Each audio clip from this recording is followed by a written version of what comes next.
Pessoal, nós estamos aqui novamente com a nossa campanha Reaja, né?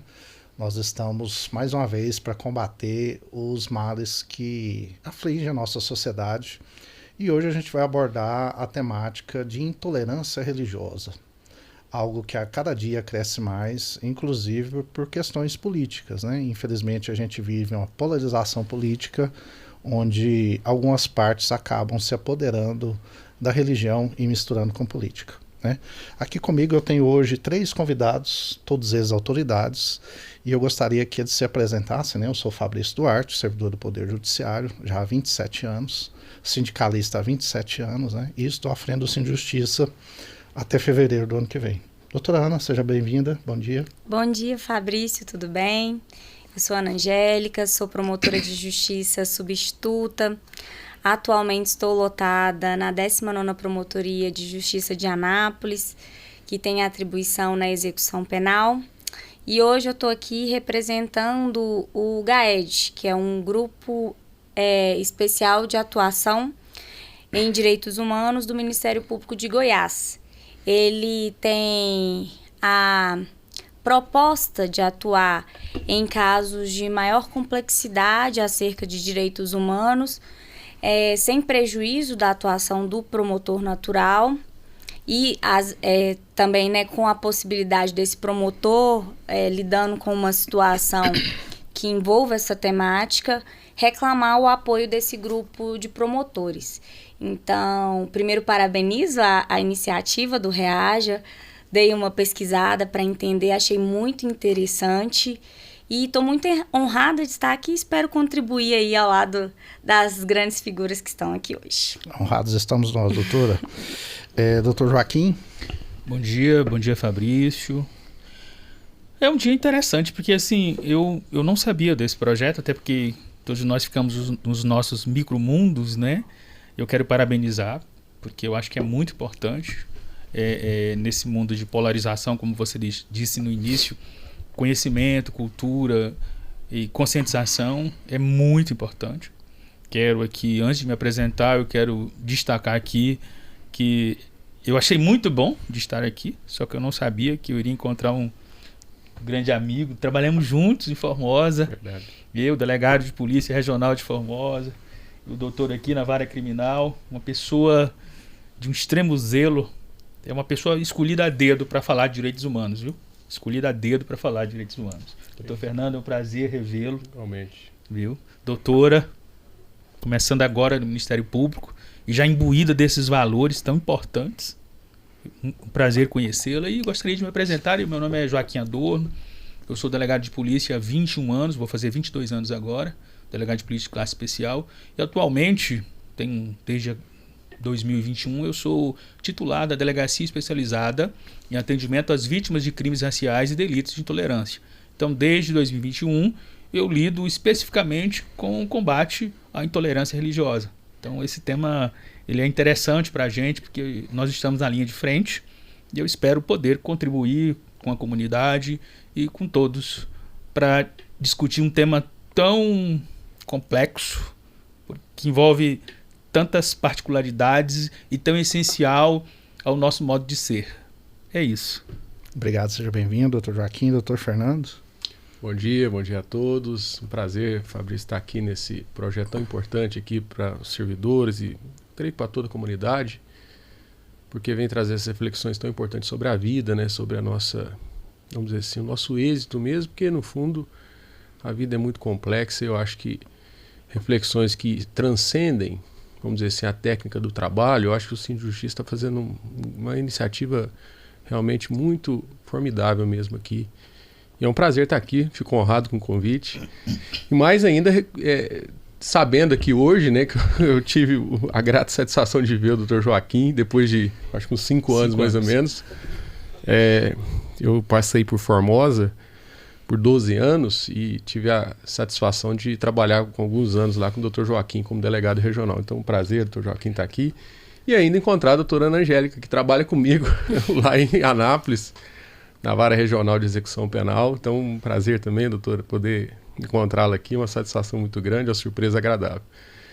Bem, Então vou me apresentar aqui, eu sou natural de Uberaba, Minas Gerais, entrei na magistratura no ano de 2008, fui advogado antes disso e me formei em Uberaba mesmo, fui advogado em Brasília e acabei entrando na magistratura em 2008, onde passei por São Domingos, Campos Belos, depois fiquei 12 anos em Formosa e em outubro de 2023 vim transferido aqui para Goiânia e estou a cargo da execução penal, na primeira vara de execução penal aqui da capital. Então, o tema que é muito caro a mim por conta das reflexões que, vamos dizer assim, me ocupam muito a mente no campo da religiosidade, no campo da espiritualidade.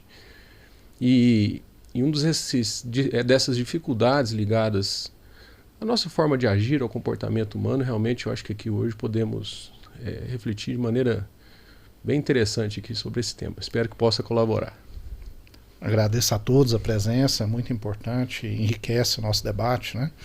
E para quem não sabe, a gente sempre faz um café, né? Antes de iniciar a gravação em si, e o Dr. Joaquim estava contando para nós da nascitura, de onde ele está hoje, né? A delegacia que ele mesmo criou. Dr. Joaquim, só poderia discorrer, contar para nós como é que surgiu isso, de onde que veio essa ideia, qual foi o trabalho. Até porque, já que é uma delegacia tão abrangente e tão importante para a temática de hoje, acho que é imprescindível para quem nos vê nesse momento saber dessa história, por favor. Vamos lá, um pouquinho de história, né? Tinha um desenho antigamente, não sei se era um desenho que falava bem assim. Doutor não vai se lembrar, que é muito jovem. Senta que lá vem a história. Senta que lá vem a história. Senta que lá vem a história. Em 2020... eu estava como vice-diretor da Escola Superior da Polícia Civil, junto com o delegado Daniel, e o diretor da instituição, Alexandre Pinto Lourenço.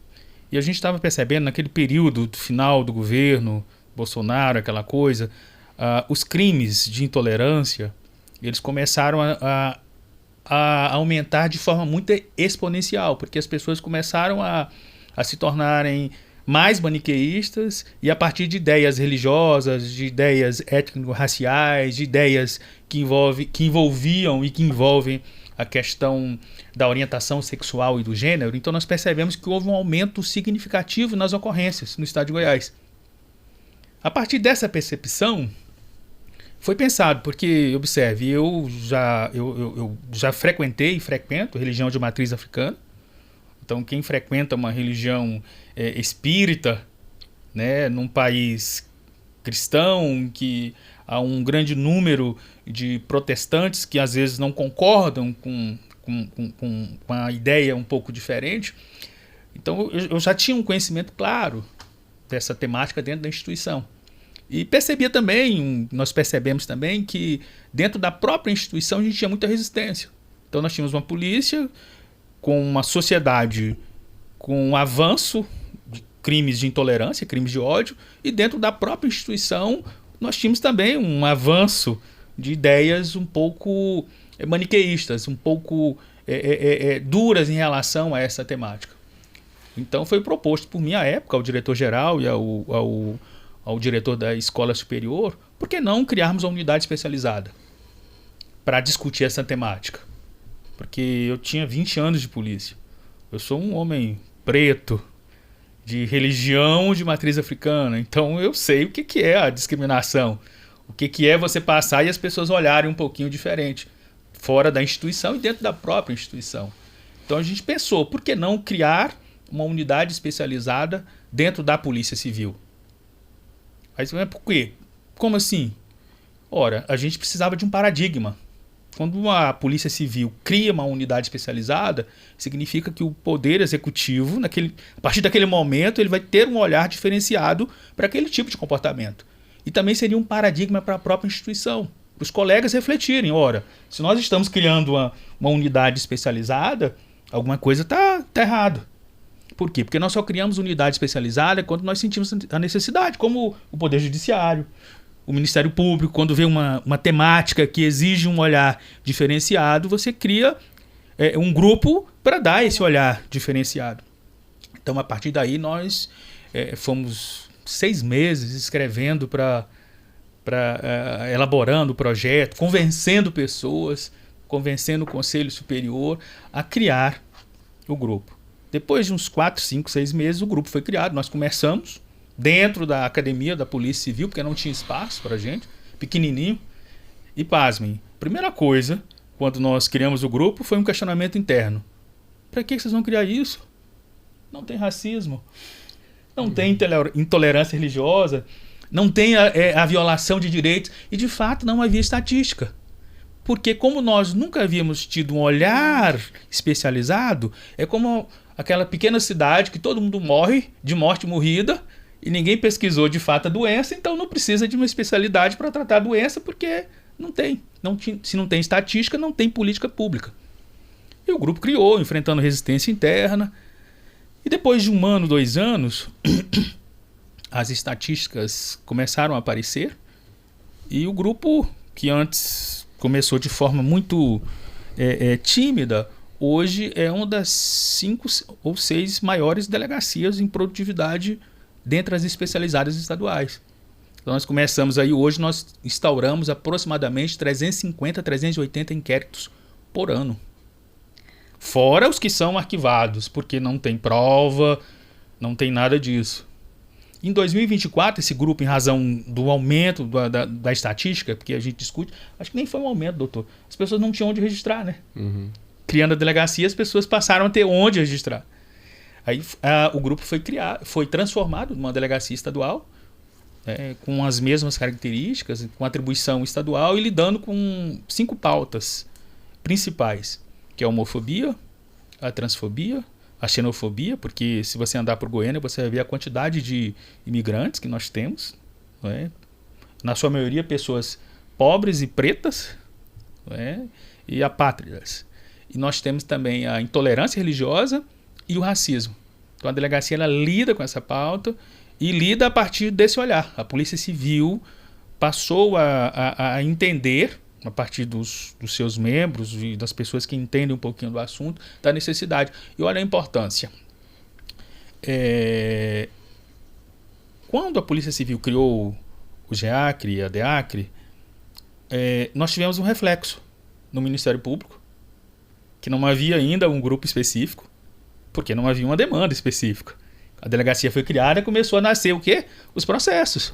Então todo mundo começou a discutir o assunto. E nós começamos também a ter grupos específicos, a trabalhar com um norte específico no Poder Judiciário.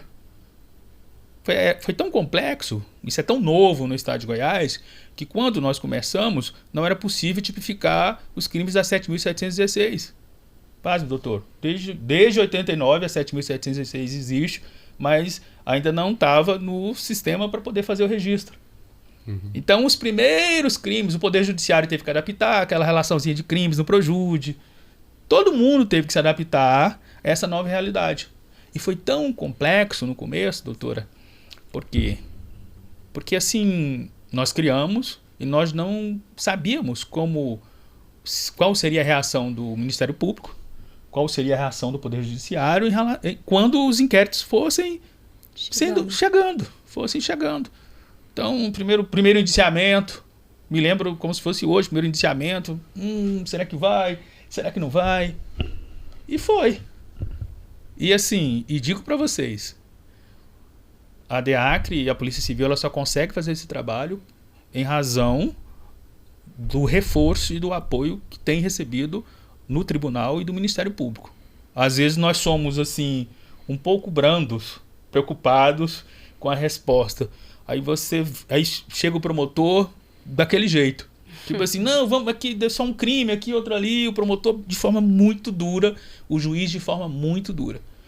99% dos nossos inquéritos que nós concluímos, há uma concordância do Ministério Público e do Poder Judiciário. São grandes parceiros. Né? Entraram e estão lidando com a pauta muito bem. Inclusive hoje superaram a Polícia Civil. Nós inauguramos essa pauta, né, publicamente aqui no estado de Goiás como uma política pública, mas hoje o Poder Judiciário e o Ministério Público eles têm um aporte maior, uma organização maior em relação a essa temática. Então nós envolvemos todos esses fatores e principalmente uma questão que tem trazido muita, às vezes, dificuldade para lidar é a questão que nós vamos discutir hoje, que é a intolerância religiosa. Porque diferente do racismo, a gente discute, não existe racismo reverso, isso é claro, mas em relação à intolerância religiosa, é um pouco mais abrangente. Porque nós protegemos toda e qualquer expressão de fé. Diferente do racismo reverso, que você tem um grupo. Então, só para encerrar, doutor, então nós temos vítimas, pastores, igreja evangélica, babalorixás, ialorixá, quimbanda, nós temos vítima muçulmano, né? Nós temos judeu, católico. Então, assim, é um universo muito interessante, complexo e que exige que as autoridades tenham uma mente aberta, uma mente aberta para entender que o mundo perfeito não é aquilo que a gente desenha, né, doutor? Assim, a gente desenha um quadradinho e enquadra todo mundo lá dentro e fala, não, isso aqui é perfeito, o que está aqui fora não é perfeito. Então, assim, essa foi a história da criação da DEACRE e eu acredito que foi um grande avanço, um dos maiores avanços que nós tivemos na Polícia Civil nos últimos 15, 20, 30 anos. Por quê? Porque tudo aquilo que é importante, nós criamos uma delegacia especializada. Eu dizia isso lá no começo, viu, doutor? Banco é importante, a gente faz o quê? Grupo anti-assalto a banco. Fazenda é importante, proteger a fazenda. Mas vamos proteger, então, a essência das pessoas. E essa foi a ideia. Achei muito legal a história que o senhor estava contando, porque ontem eu estava pesquisando e levantando algumas estatísticas a respeito da intolerância religiosa. E nesse mesmo marco temporal que o senhor disse a respeito do aumento no estado de Goiás, houve um aumento dos registros a nível nacional e, assim, proporcionalmente mais ligados às religiões de matriz africanas, que tem uma população menor em questão de fiéis e uma demanda maior em relação a violações de direitos.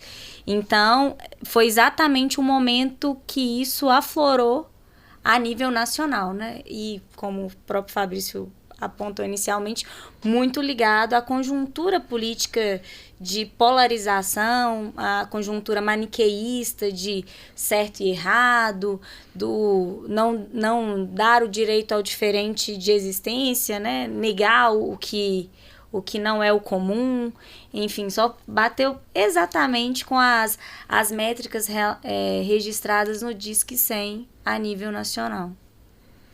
É importante a gente parabenizar o doutor Joaquim, né, nesse momento, porque quem faz história precisa ser parabenizado. E, doutora Ana, a gente estava falando sobre as nossas origens, né? A senhora mineira, o doutor Fernando também mineiro, e está aqui um bandeirante que não veio de Minas, né, mas desbravou essa área.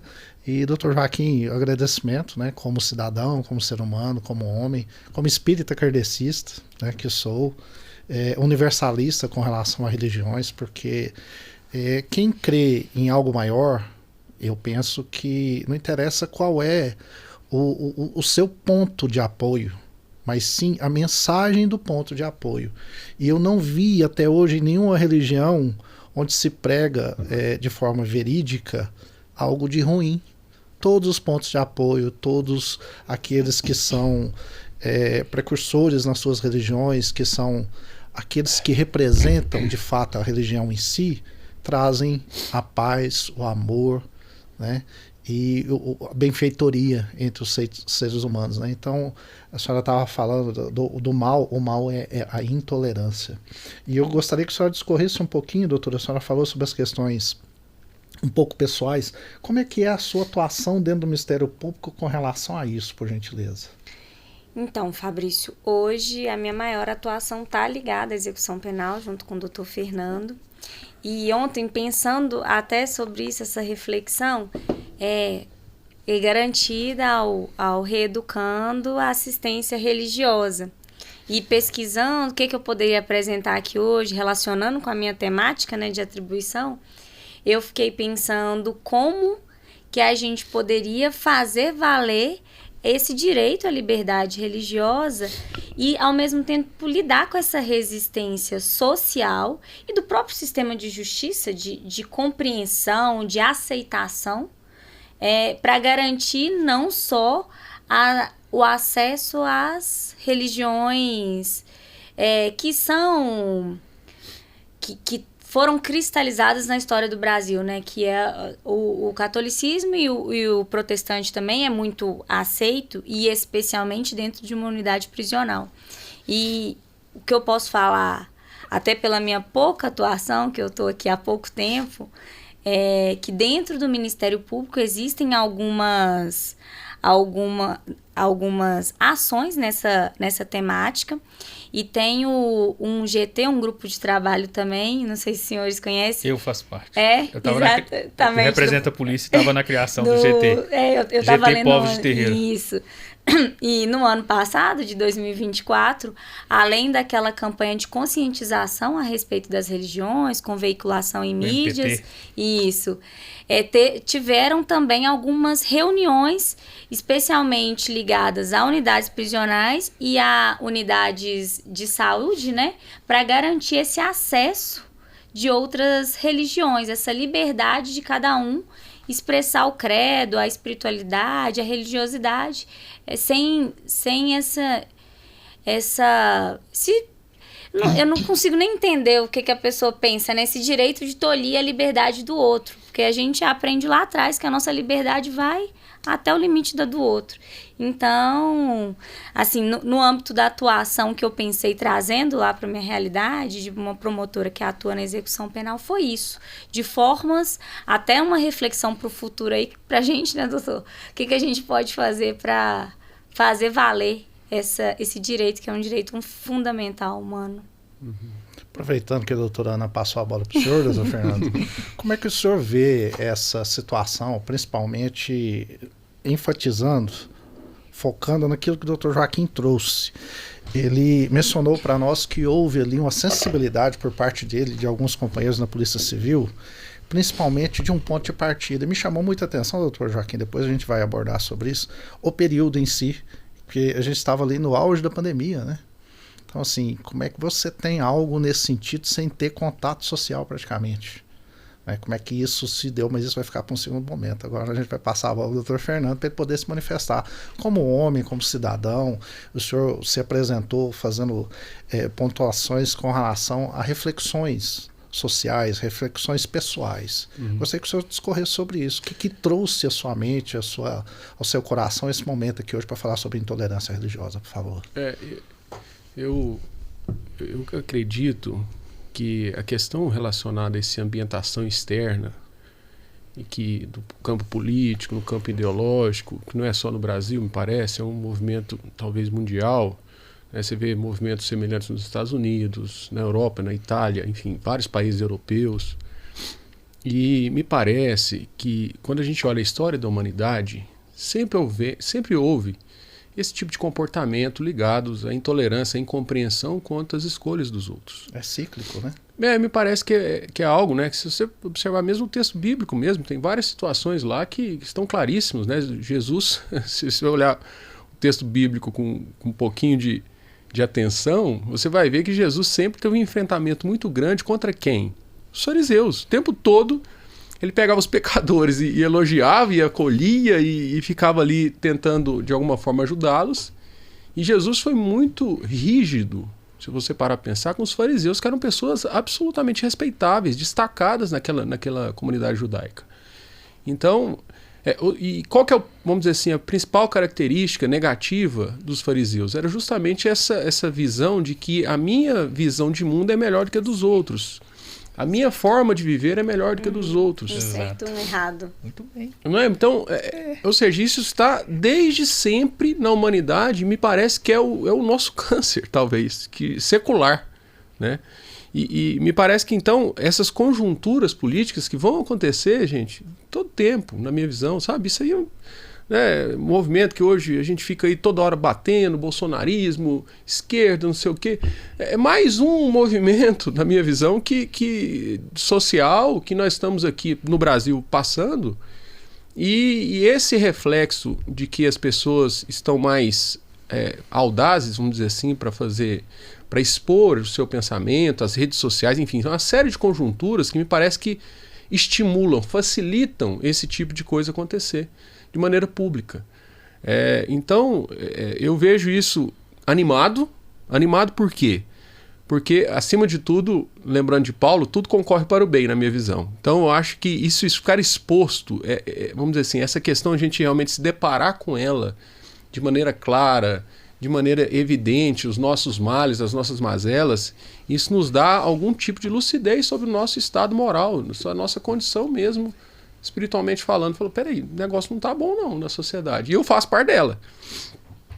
Então nos leva, vamos dizer assim, a um tipo de visão talvez cristã, que me parece a base de tudo, que se relaciona à humildade. E no fundo, tem um conceito de humildade que eu gosto muito, que é de Jordan Peterson, um psicólogo canadense que eu admiro muito, e ele vai dizer algo assim, que humildade é você ficar convicto, sinceramente convicto, de que é mais importante aquilo que você não sabe do que aquilo que você sabe. Ou seja, você dá importância ao que você ainda não conhece do que aquilo que você conhece. Então, na exata medida em que damos muita importância, ou damos só importância àquilo que conhecemos e vamos ali, estou convicto pessoalmente de todas o meu conhecimento, de tudo aquilo que me formou e etc. Isso nos traz um comportamento que vai levar a tudo isso, todas essas mazelas, intolerância religiosa, racismo, enfim, todas essas dificuldades de convivência que a gente tem, porque a gente vai estar muito convicto daquilo. Então, se você dá importância real, sincera, estou falando da importância, a gente está atento.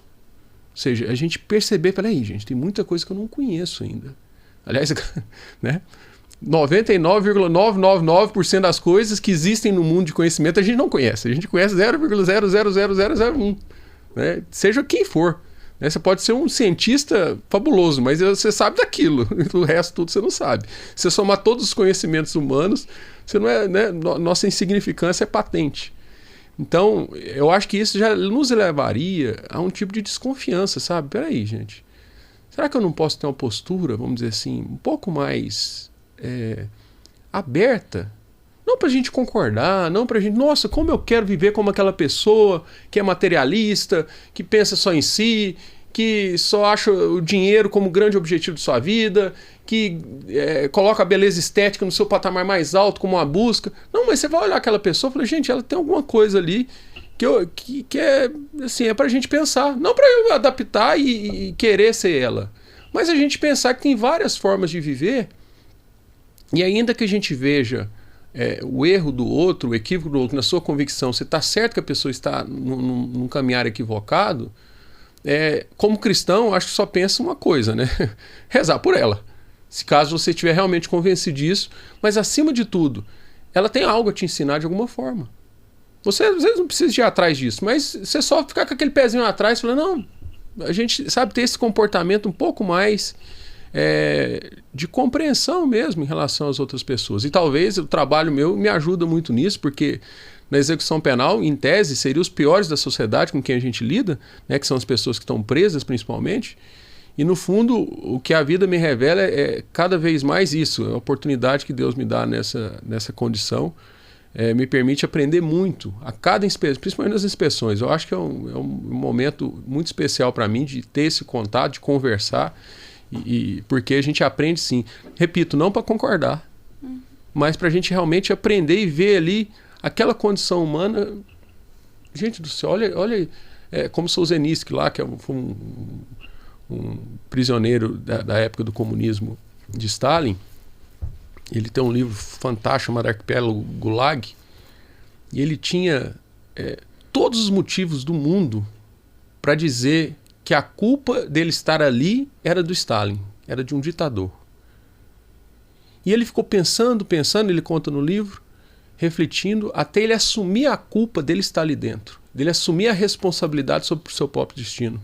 E falar, o que eu posso fazer de melhor aqui, dentro daqui, de onde eu estou agora, nesse presídio absurdo, nessa situação, né, é muito pior que as nossas prisões, segundo ele relata. Então, assim, eu acho que quando a gente assume realmente essa condição de incompletude, de imperfeição no sentido saudável, para a gente ir em busca desse aperfeiçoamento, E a gente consegue, ao mesmo tempo, o respeito ao outro fica natural, e ao mesmo tempo você fica aberto, né? Sempre está cada vez maior, cada vez mais aberto ao aperfeiçoamento. Eu acho que esse é mais ou menos aí o equilíbrio que, na minha visão, que o Cristo nos ensina. Ainda com o senhor, doutor Fernando, o senhor pontuou aí uma situação bem interessante. O que a gente pode fazer de melhor neste momento? O que a gente pode fazer de melhor com relação a essa situação? O senhor, como magistrado, com relação à intolerância religiosa, o que o senhor entende que o senhor pode fazer melhor?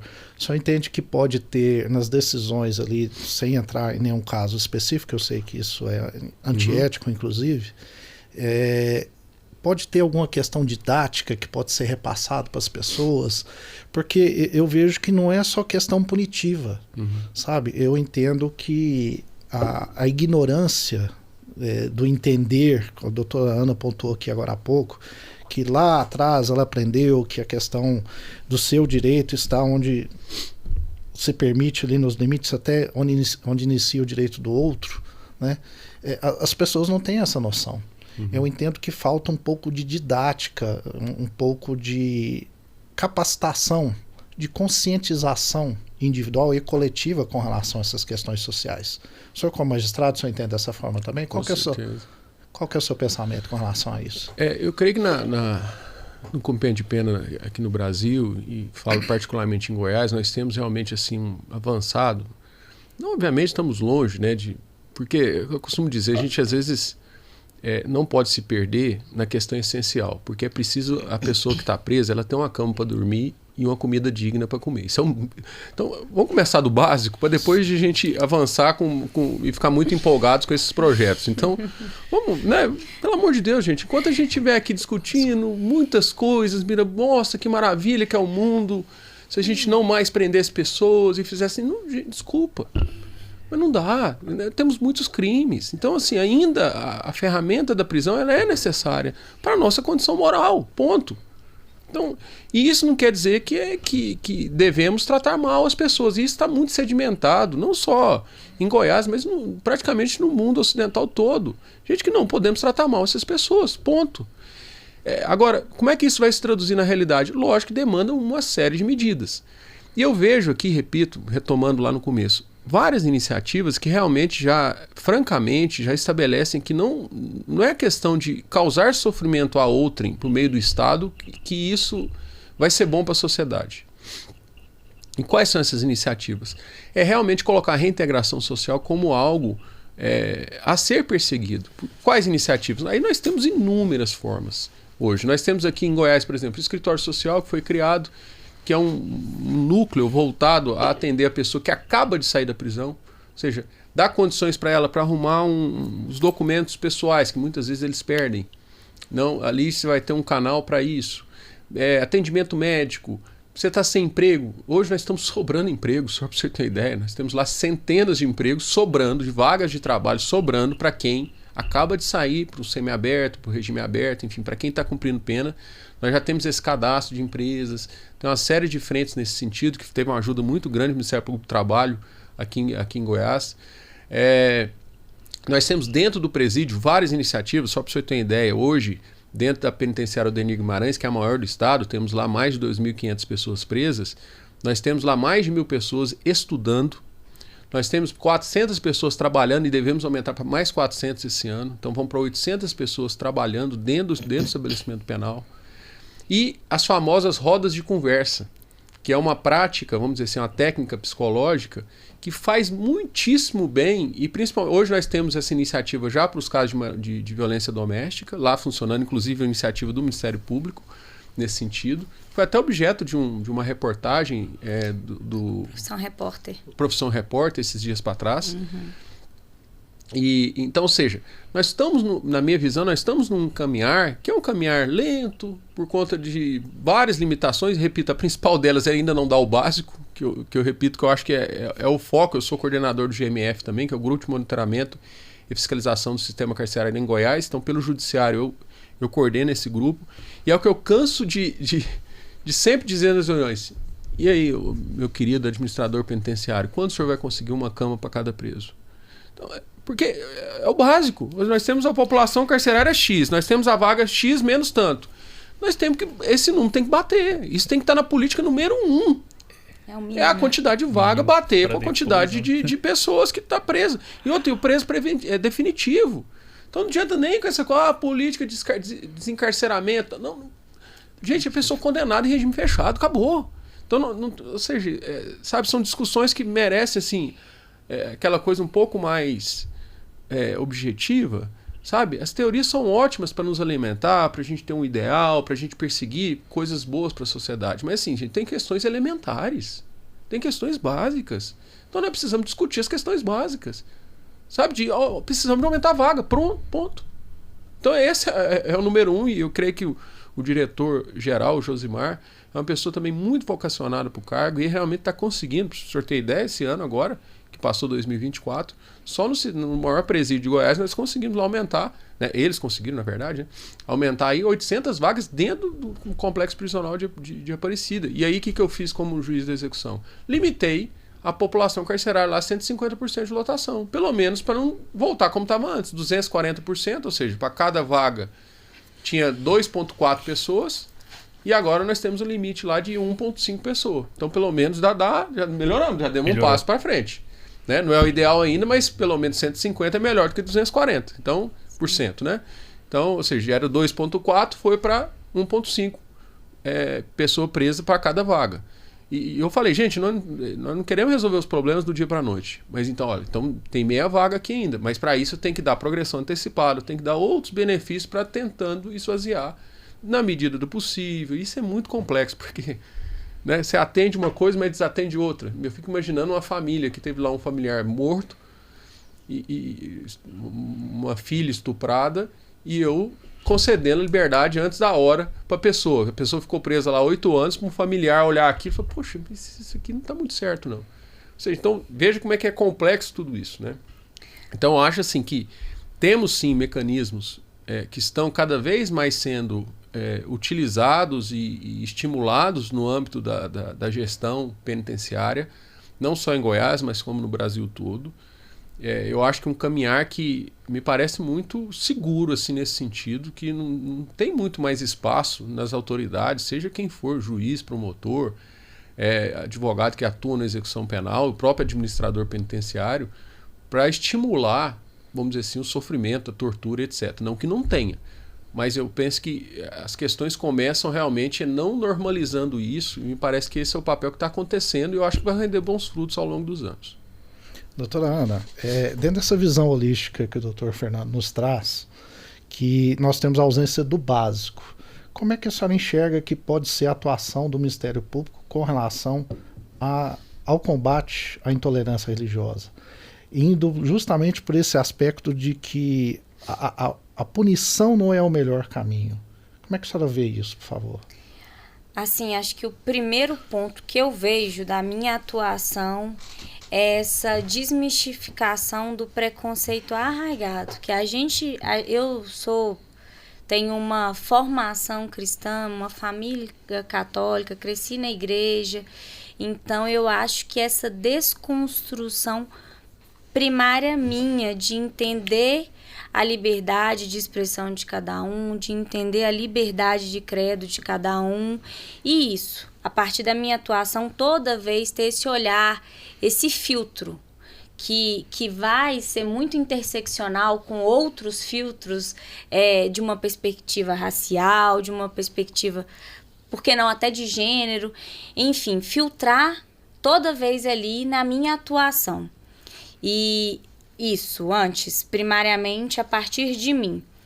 Num segundo momento, eu acho que conscientizando todos à minha volta, nesse sentido que não só a liberdade religiosa, como todas as outras, são uma expressão da dignidade humana. A gente está falando aqui de um viés tão primário da dignidade, que é ter um espaço e uma cama para dormir. Comer primeiro. Comer, enfim. E a liberdade também, eu acho, de acreditar no que a pessoa quiser acreditar e sem ser julgada por isso. Então, assim, para mim é tudo expressão de um mesmo direito, da pessoa ser reconhecida como ser humano. Parece tão simples, né? E gera tantos debates a partir daí. Então, eu acho que eu tenho esse papel muito importante pessoal e nesse entorno meu como promotora de justiça, de semear essa conscientização. Dentro dos estabelecimentos prisionais, o doutor Fernando falou, é muito interessante, assim. Eu faço inspeções mensais, estou tentando, quanto a minha saúde permitir, e cada dia eu aprendo, eu compreendo. Igual o senhor falou, não é tá certo o que você fez, eu vou te tirar daqui. Eu converso muito com eles, falo, você tá aqui, tá cumprindo uma pena, tá respondendo por algo. Agora daí, a legitimar um tratamento ruim, a dar o direito do Estado te bater, te machucar, te fazer sofrer, eu sou a primeira a levantar contra isso. Então, não é porque o Ministério Público tem muito esse papel anterior, né, de condução do processo penal para levar uma condenação e tá ali, foi feita no nosso entendimento, e aí falando institucionalmente, a justiça, no caso concreto, aplicada à pena, que a partir daí qualquer coisa é válida, não é? É um ser humano. E a partir da minha atuação, até junto com o doutor Fernando, junto com a doutora Natália, a gente vem aí garantindo não só esse mínimo, mas eu acho que no além do mínimo. E hoje, assim, até muito incipiente, as minhas principais ações estão ligadas, eu acho que nesse treino da escuta, do respeito. A gente não precisa gostar, né, doutor Fernando? Você não precisa praticar uma religião, você precisa respeitar. E aí o respeito, ele não é uma opção, ele é uma imposição do Estado democrático de direito. Eu não tenho o poder, eu não tenho esse direito de ir lá e tolir o outro. Então, para não perder aqui, né, o promotor de justiça não pode dar um microfone para ele não, que ele vai. Mas assim, para não perder, eu acho que hoje a tolerância religiosa na minha atuação, até porque eu tenho alguns problemas de garantias do mínimo antes, que a gente está lutando, está cobrando do estado de Goiás. Não tem como a gente não reconhecer um avanço também, né?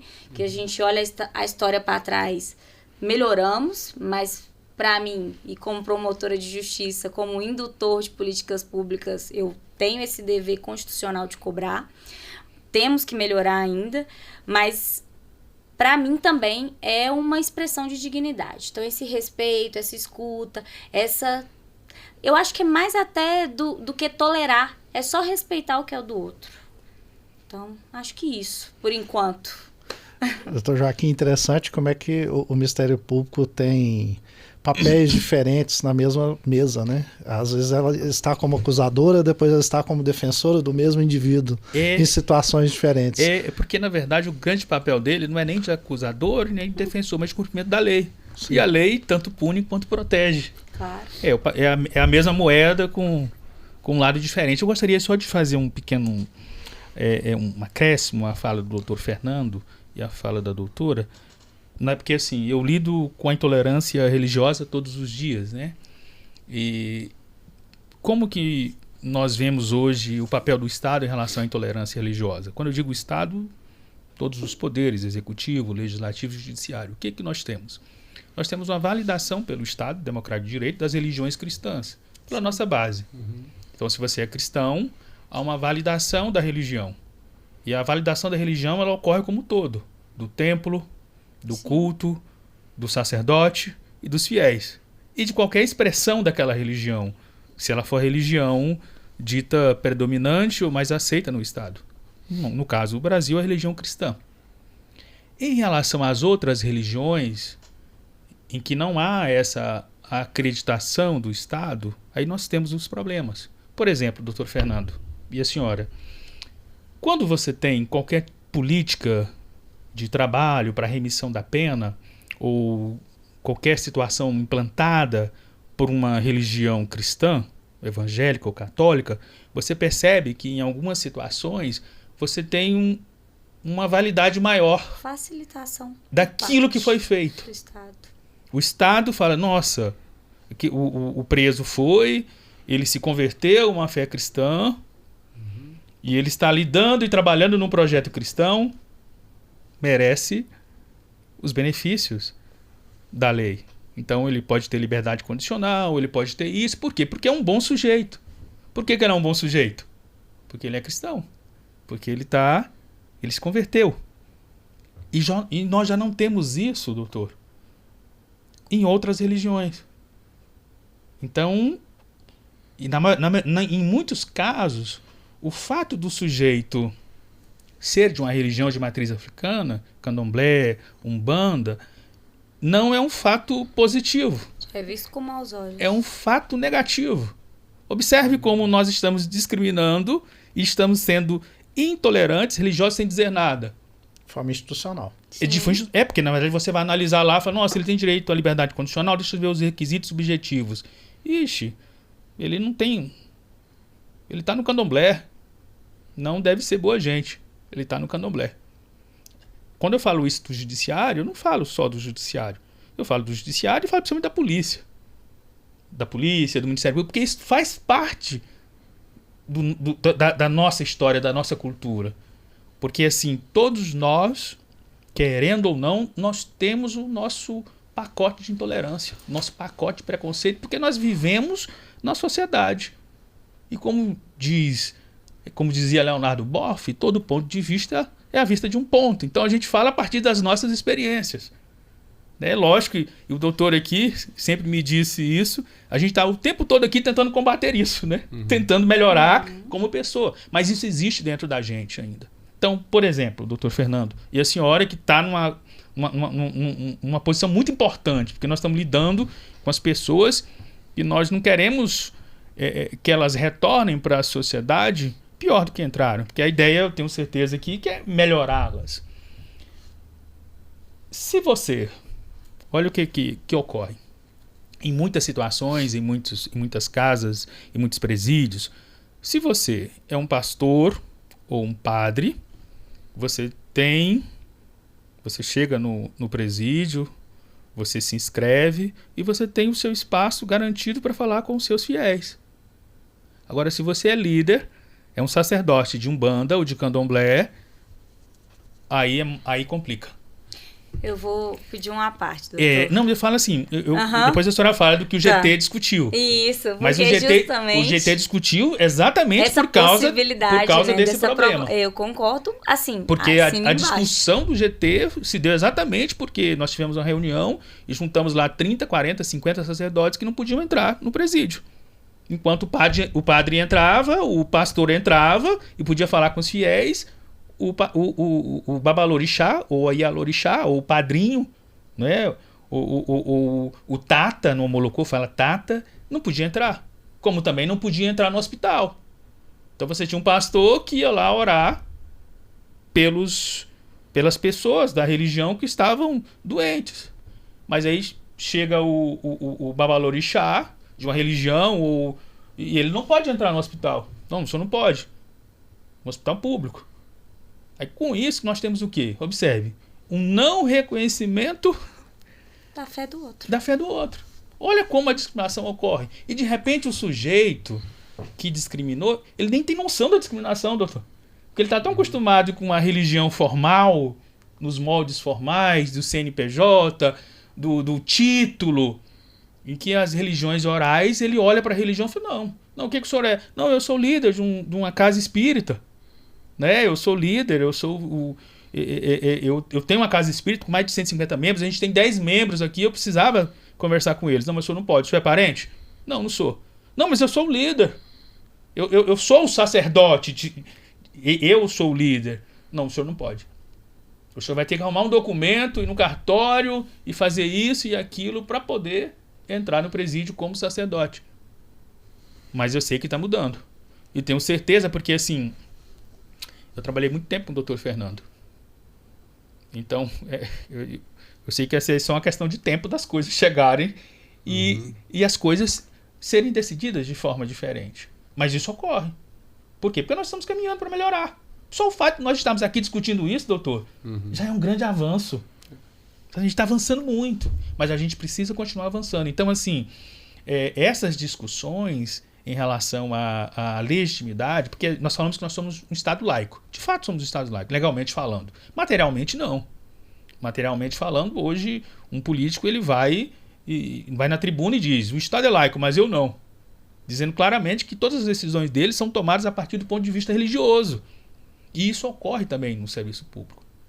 Então, na Polícia Civil, a gente tem dado muito curso, tem trabalhado com os colegas policiais para eles entenderem que nós defendemos a Constituição, que nós não trabalhamos com o CPF, mas com o CNPJ do Estado. Então, o atendimento e a forma de lidar tem que ser diferente. Vou dar um exemplo aqui, porque eu falei do Poder Judiciário em alguns casos. Observe, quando eu falei do Poder Judiciário, doutor, só para ficar claro, tenho certeza que o juiz da execução daqueles locais sequer sabia que isso estava ocorrendo.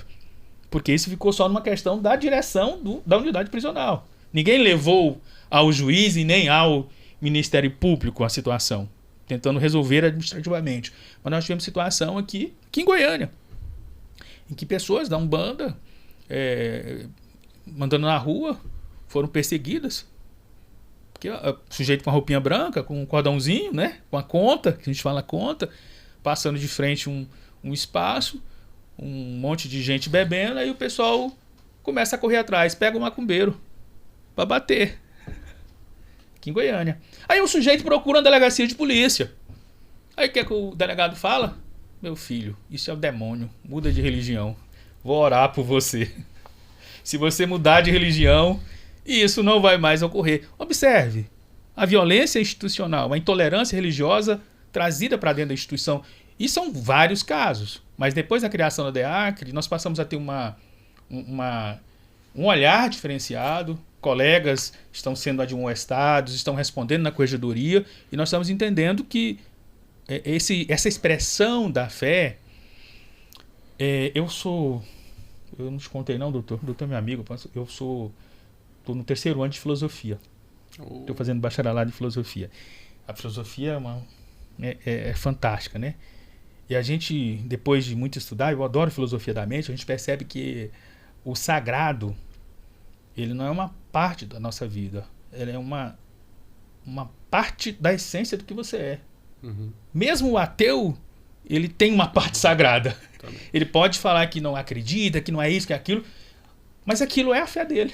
O sagrado dele, ele substitui por outras coisas que não um nome de um Deus ou isso. Então o sagrado, ele faz parte da nossa vida. Nós não temos como existir em plenitude sem que o sagrado seja expressado na nossa vida. E quando você tolhe a expressão do sagrado numa pessoa, você torna ele menos humano. Uma parte da existência dele e daquilo que ele é tolhida. Então não tem como o sujeito ser feliz, o sujeito se desenvolver em sua plenitude, sem que o sagrado também seja desenvolvido. E quando nós falamos aqui na intolerância religiosa, nós estamos falando num crime que não machuca a carne, machuca a alma. Né? A gente sempre fala lá na DEACRE, a intolerância religiosa, ela não bate na carne, ela bate na alma, na expressão daquilo que você é. Então nós precisamos, como membros do Estado, em reconhecer esse aspecto. Eu já tive nos cursos lá no Judiciário sobre julgamento com perspectiva de gênero. Uhum. Não sei se você chegou a ver um vídeo lá falando, todo Sim. pomposo. Sim. Tá lá no curso. Tá lá no curso, né? E assim, o que a gente percebe? Se nós não tivermos esse olhar em relação à questão da religião, esse preconceito nosso, ele vai se manifestar nas nossas decisões. Como eu falei, o sujeito, ele é evangélico, nossa, ele tem direito à progressão de pena. Ele é evangélico, nossa, então a pena dele vai ser um pouco menor. Cristão. Quando eu digo evangélico, cristão ou católico, mas ele é de religião de matriz africana. Não, então, com certeza ele... Não é coisa boa. Não é coisa boa. Aí você acaba condenando a pessoa, não pelo crime que ele cometeu, mas pela religião dele, sabe? E isso ocorre. Na polícia, então, vamos prender. Olha a religião dele. Não deve prestar. E a gente faz isso sem querer. Por quê? Porque outra frase que eu gostaria de trazer pra gente é: não existe nada pior do que o intolerante enrustido. O intolerante no armário. Aquele sujeito que se diz uma mente aberta, mas lá no fundo todas as decisões dele estão ali, Todas as atitudes, todas as atitudes filtradas pela intolerância. Então a gente tem que, como a senhora disse, como o senhor disse, a mudança que a gente precisa é uma mudança interna, né, doutor? A gente precisa sair do armário. A gente precisa olhar para a nossa intolerância. Eu vou falar mais só 1 minutinho e meio, que eu acho que tem uma coisa Vou importante. falar 10, 15, Olha como nós aprendemos a sermos intolerantes. Quando eu era menino, posso falar um pouquinho, doutor, quando eu era menino? Eu era pequenininho quando eu era menino. Faz tempo, né? Faz tempo. Que isso? Tá novinho. Eu morei numa fazenda, meu pai vaqueiro, minha mãe dona de casa, no Mato Grosso, no meio da floresta amazônica. E meu pai falava assim: menino, você não sai aqui da beirada da casa, da fazenda, porque se passar um índio, ele vai pegar você. Índio rouba criança. Índio furta criança e leva pra aldeia e vai fazer você viver pela... O que acontece? Tolerância. 12, 14 anos de idade eu tinha medo de índio. Porque se eu visse um índio, o que eu imaginava? Vai me levar. E eu aprendi algumas coisas também sobre uma população que é muito marginalizada, que não tem nada a ver. Cigano. Quando eu era criança no interior, uma cidadezinha no interior do Mato Grosso, nossa, um cigano chegou na cidade. Cuidado com o cigano. Aí você cria um estigma. E você cria uma visão sem conhecer um cigano. Hoje eu conheço muita cultura, toda uma vida, toda uma expressão de cultura e de fé que o povo cigano tem, que não tem nada a ver com a realidade, mas que, no entanto, eles são tratados a partir dessa ótica preconceituosa. Assim como a religião. Se não é cristão, não é de Deus. Então nós temos essa... E nós crescemos com isso. Para você... É tão complicado essa questão do ser cristão e da intolerância religiosa, que chega um momento na nossa vida que quando você não é cristão, é como se você não fosse humano. Você olha para a pessoa e fala: como ele não é cristão? É como se você tirasse a humanidade da pessoa por não ser cristão. Isso é muito profundo, porque está dentro da gente. A gente cresce com isso, vive com isso, ouve isso o tempo todo, tenta melhorar, mas as nossas ações, as nossas decisões, ainda mais nós, autoridades públicas, elas têm que ser muito bem olhadas, com lupa, para saber. Se fosse uma pessoa cristã, eu condenaria? Eu prenderia? Eu ofereceria a denúncia? Se fosse um homem branco, se fosse dos Jardins, se fosse isso, se fosse aquilo. Sabe, é essa expressão. Então a gente precisa abrir o armário dos nossos preconceitos e olhar. Eu cresci muito desde que eu tô na DEACRE, porque eu achei que eu era um sujeito aberto, doutor. Falei: não, eu sou um sujeito, para mim é tudo tranquilo. Aí eu fui conhecendo mundos e mundos e tive que trabalhar os meus preconceitos. Aí eu conheci pessoas não binárias, aí eu conheci pessoas a gênero, transexuais, heterossexuais, pansexuais. Conheci 500 religiões, bruxos, e hindus, com 30 vertentes, e fui percebendo aquilo que o doutor falou. Meu Deus, a única coisa que eu tenho certeza é que 99,9% das coisas eu não sei e não conheço. Isso foi uma palavra-chave, doutor. O que importa de verdade não é o que você acha que sabe. É aquilo que você não sabe. E tem muita coisa que você não sabe para você lidar com essas diferenças. Então eu acho assim que é isso. Só para acrescentar um pouquinho. Porque essas coisas, elas me são caras porque eu sou um homem preto e de religião, de matriz africana. Então eu vivo e convivo com essas pessoas e sei o que elas passam. A gente tem que tomar cuidado aqui nessa mesa, porque o nível aqui está muito alto. Então, são menções e expressões que tocam lá na nossa alma, como o Dr. Joaquim colocou, porque a intolerância religiosa, às vezes, ela tem agressão física, né? Tem o dano material, até patrimônio, conforme for a situação, mas é circunstancial. Realmente, o dano, ele é a alma, né? Agora, foi colocado aqui, dentro da fala do Dr. Joaquim, uma coisa que eu já sinto há muito tempo. E eu gostaria de trazer para a roda de conversa entre nós quatro aqui as questões legislativas. O Sindijustiça teve o cuidado de tentar trazer para cá, hoje, um representante de cada poder envolvido nas questões sociais. E nós não conseguimos identificar alguém que poderia representar o poder legislativo trazendo o Estado como Estado laico. Nós temos sempre na pessoa política do indivíduo defendendo o seu lado, né? Aí entra, doutor Joaquim, eu vou tentar contribuir com sua linha de raciocínio, um corporativismo religioso, né, que acaba se tornando intolerância. Nós temos ali no poder legislativo, seja ele a nível municipal, estadual ou federal, a bancada da bala, que o pessoal fala, a bancada do agro, que o pessoal fala, a bancada dos religiosos, que de forma preponderante são protestantes, mas a gente não tem a bancada do Estado laico. A gente não tem um representante legislativo que traga essa mensagem e essa necessidade. E o Dr. Joaquim trouxe aqui uma informação que eu não tinha, né? Falta de conhecimento meu dentro dos 99,99% daquilo que a gente não sabe, o que é mais importante no momento, dessa questão da discriminação legislativa. Né?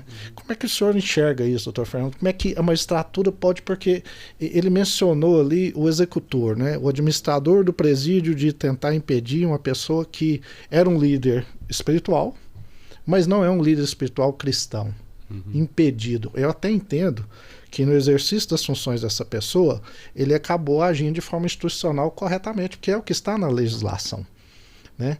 Porque ele poderia sofrer ali uma acusação de algum ente, né, e responder até algum processo administrativo, alguma questão nesse sentido. Ele, enquanto representante do Estado, eu acho que ele agiu corretamente, mas não como ser humano. A gente sabe que dentro da magistratura, dentro do Poder Judiciário como um todo, dentro do sistema judiciário como um todo, a gente tem decisões e elas mudam conforme a sensibilidade.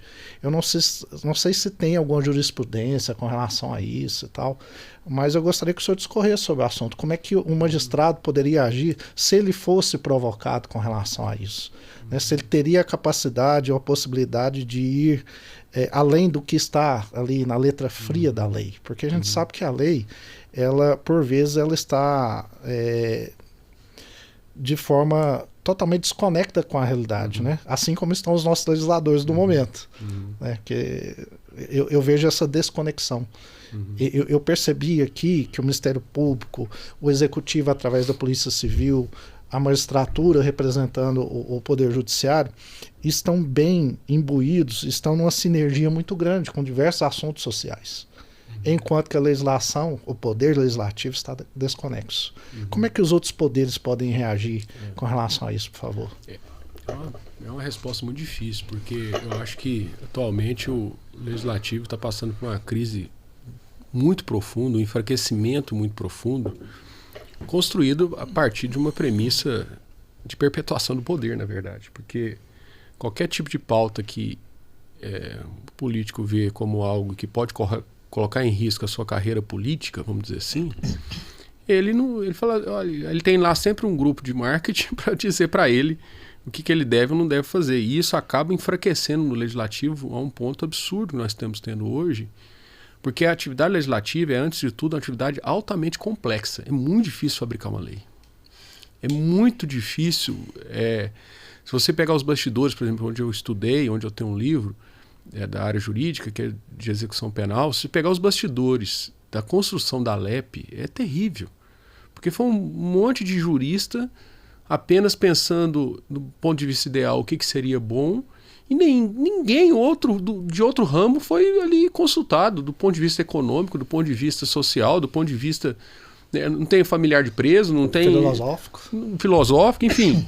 Algo tão sério, tão complexo desse, foi construído numa mesa, numa sala, igual tipo essa aqui, eu imagino, e eles fazendo reuniões aqui, um monte de jurista de sacado, e acreditando que a realidade jurídica pode se impor dessa forma, sem nenhuma tipo de pensamento extra aquilo. Então, aí chegamos ao absurdo de acordo com a LEP, nós temos que ter 9 estabelecimentos penais em cada comarca, onde nunca existiu na vida e nunca vai existir. Por quê? Porque o cara do orçamento não estava junto da reunião e falou, gente, vocês estão fazendo uma LEP aqui, que é impossível, desculpa. A ideia, nossa, a ideia é ótima, mas não existe. É a mesma coisa que fazer um hospital. Não, vai ter um hospital para câncer, um hospital que é só para olho, um hospital que é pro dedo, um hospital... Gente, desculpa, é bom demais, mas não tem jeito, não tem como. O básico não está atendido, né? Então, você imagina nesses temas altamente delicados que, repito, envolvem, como intolerância religiosa, envolve aquilo que está no nosso âmago mais profundo, que eu acho que é aquilo que o Dr. Joaquim colocou aqui. Gente, todos somos, em algum nível, um pouco intolerantes, porque está ligado ao egoísmo, está ligado a uma série de mazelas internas, que aí é a questão de vigilância, né? De vigilância da sua conduta, para a gente tentar ser o mínimo possível de intolerante. Não só religioso, mas em vários aspectos. A gente tem dificuldade de conviver com pessoas que pensam diferente da gente. Que mostram para nós... Nossa, se falar então que você está errado, aí pronto, aí é o fim do mundo, né? Se falar assim, olha, esse seu modo de agir, esse dia eu escutei isso, foi ótimo para mim, foi uma experiência maravilhosa. Esse modo de agir seu aqui não está certo, desculpa, está errado. Deu isso aqui de problema. Eu olhei aqui e falei, nossa senhora, olha só. A gente fica recebendo juiz, né? Recebe elogio toda hora. Né? Aí vem alguém e fala isso pra você. Rapaz, que experiência maravilhosa. Falei na reunião na hora. Falei, nossa, gente, muito obrigado. Agora aqui é um mês meditando. Até hoje eu tô ainda pensando. Né? Porque falou mesmo na reunião agora isso aqui. Eu falei, nossa, olha que coisa, rapaz. Obrigado, Senhor. Porque agora... Né? Não concordo com tudo até hoje, mas vamos pensar. Porque teve um negócio que estava na minha responsabilidade que não deu bom. E aí, ou seja, você tem que então pensar em alternativas para que aquilo flua, para que aquilo funcione de outra forma. Então, acho que quando você transmuda isso do ponto de vista político, na conjuntura atual, de maneira geral, e repito, não é só Brasil de novo, eu acho que o legislativo não está dando conta mesmo. E aí o que acontece? Né? Nós temos hoje no Brasil um fenômeno claríssimo. Quem está hoje legislando no Brasil, assim, com todo respeito, CNJ. Tudo aquilo que o legislativo não está dando conta de resolver, o CNJ vai, lança uma resolução e joga para nós do jeito que eles acham lá que deve ser. E a gente está trabalhando desse jeito em todos os temas, inclusive os temas sensíveis, como a questão ligada à intolerância religiosa. São as mesmas pessoas, mas a sociedade imagina que é o STF, na realidade é o CNJ. CNJ, entendeu? Então, o que a gente vê, então, esse enfraquecimento do legislativo, acaba que o judiciário e as instâncias, eu acho que aí a importância fundamental de grupos de trabalho, como foi citado aqui, de quem está nessa gestão, é realmente ter esses meios, porque aí você me perguntou, mas, Fernando, como é que a gente, então, pode fazer algo para melhorar? Que esse tipo de esforço? Aí a questão é fundamental e envolve os nossos antepassados. Chama-se boa vontade. Meu amigo, com boa vontade, você trabalha com lei ruim, com não sei o quê. Tudo ruim. Mas tendo boa vontade, funciona. Então, eu acho que envolve boa vontade e é lógico que é tudo muito complexo. Então, é a rede. Não adianta só ter boa vontade. Então, é um negócio que você vai trabalhando aos poucos, sabendo que você não domina todo o processo, sabendo que você às vezes não pode ter todas as respostas, às vezes o seu caminhar não está correto, então você tem que ir escutando as outras pessoas para adequar. Né? Porque às vezes a gente chega com ideias boas, mas chega para a administração penitenciária, aí o diretor, por exemplo, fala para você, doutor, vou ser franco com o senhor aqui, eu não domino todos os policiais penais. Então, vamos dizer assim, o meu propósito aqui, que eu escuto muito de gestores da administração penitenciária, é o quê? É a gente ter também aqui iniciativas, aperfeiçoamento, reuniões, etc, para conscientizá-los. Por que ainda tem problema de violência dentro de presídio? Que ainda existe? Por conta de determinadas pessoas que ainda insistem nesse tipo de comportamento. Mas isso não é um método mais apoiado pela direção, isso eu tenho certeza. Do popular da direção. Entende? Então, ou seja, é um caminhar que ele é complexo porque envolve o ser humano, envolve as instituições, são compostas de pessoas. E as pessoas carregam isso dentro dela, como eu disse no início. Todos somos intolerantes. Uns têm mais vigilância e conseguem frear esse ímpeto, vamos dizer assim, de maneira mais segura, e outros tantos não conseguem. Outros tantos deixam fluir sua ignorância, os seus problemas, suas mazelas e o pau quebra. E é assim que nós vamos vivendo. Então eu acho assim que não adianta a gente esperar muito legislativo. O momento eu acho que é muito, muito, muito complexo. Assim, eu não tenho nenhuma esperança assim, por enquanto no legislativo, de maneira geral. E falo isso com profundo respeito, porque sei que tem parlamentares que estão imbuídos, que estão conscientes da sua missão e estão tentando alguma coisa, mas me parece assim, um enfraquecimento absurdo e um movimento que infelizmente se prejudica, é um tipo de violência silenciosa mesmo, porque a sociedade fica muito à mercê de leis que são mal discutidas e sempre com essa visão do próprio ego, né? Não tem a visão realmente, o que é o melhor para a sociedade mesmo? Não, é esse caminhar aqui. Então vamos fazer dessa forma? Ixi, mas tem um custo político. Porque, como o senhor falou, falar aqui que o Estado é laico dá problema para mim. Se eu falar isso na entrevista, defender a laicidade do Estado, nossa senhora, pronto, eu não tenho um voto mais de determinada corrente, determinado religioso. Então, ou seja, no fundo, o que é o reflexo? E aí, né, talvez é a questão fundamental, né? Porque no fundo a gente fala mal dos legisladores, mas no fundo é o reflexo da própria sociedade, né? Porque se o político tivesse ciente lá, não, eu vou falar laicidade porque todo mundo não tem tolerância religiosa, não tem espaço para isso mesmo. Ou seja, então no fundo, é um problema moral que acaba determinando todas as coisas de maneira silenciosa, né? Se tivéssemos outra demanda, certamente teríamos outros legislativos e tudo caminharia de uma forma diferente.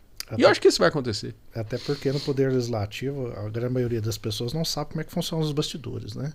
Por mais que o camarada tenha boa vontade, ele levar adiante um projeto de lei até que ela se torne executível, né?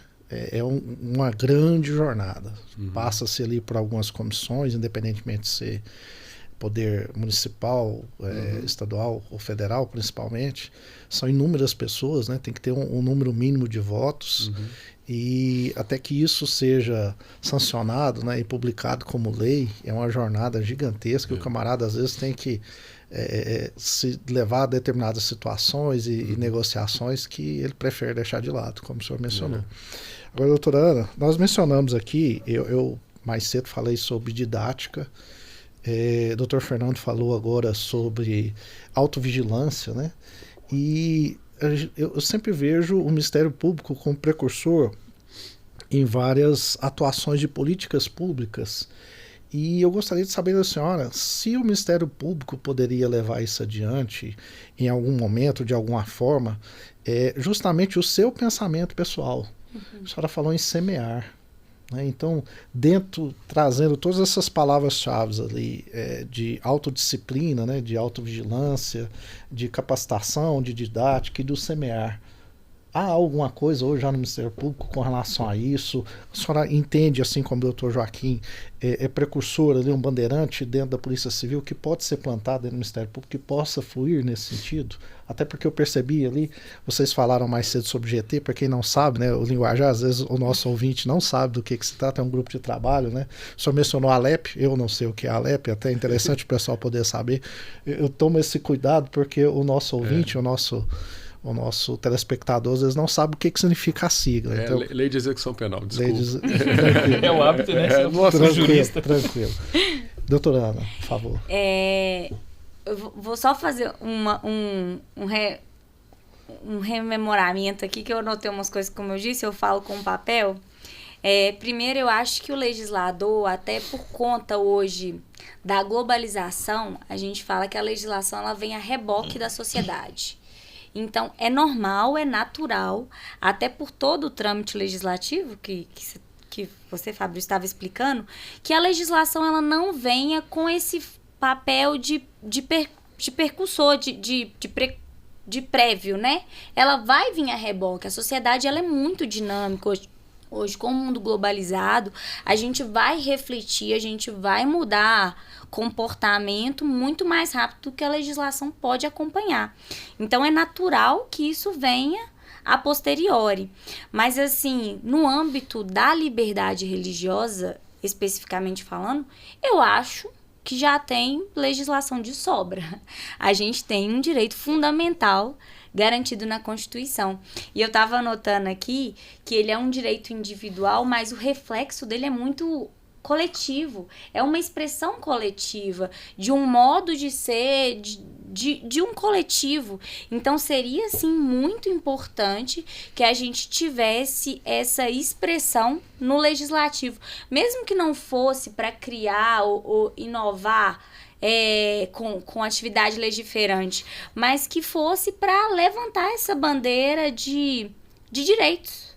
Então, na própria lei de execução penal, tem a liberdade, a assistência religiosa, a Constituição vem aí garantindo, a gente tem alguns tratados internacionais, a própria lei que traz o racismo, ela vem como uma proteção. Então, assim, em relação à intolerância religiosa, eu vejo mais a necessidade desse papel, agora na sua pergunta, de semeador, de conscientização.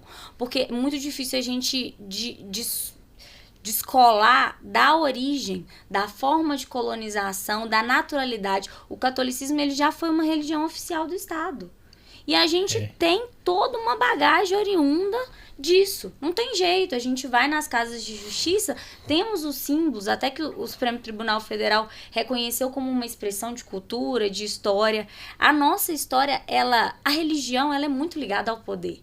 E a nossa história, ela é intrinsecamente relacionada à religião cristã.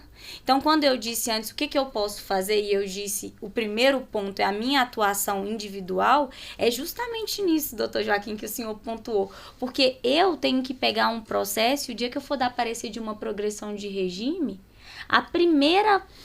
o primeiro filtro que eu tenho que tirar é o meu, da minha bagagem, de olhar que aquilo ali é uma expressão do sagrado de um ser humano.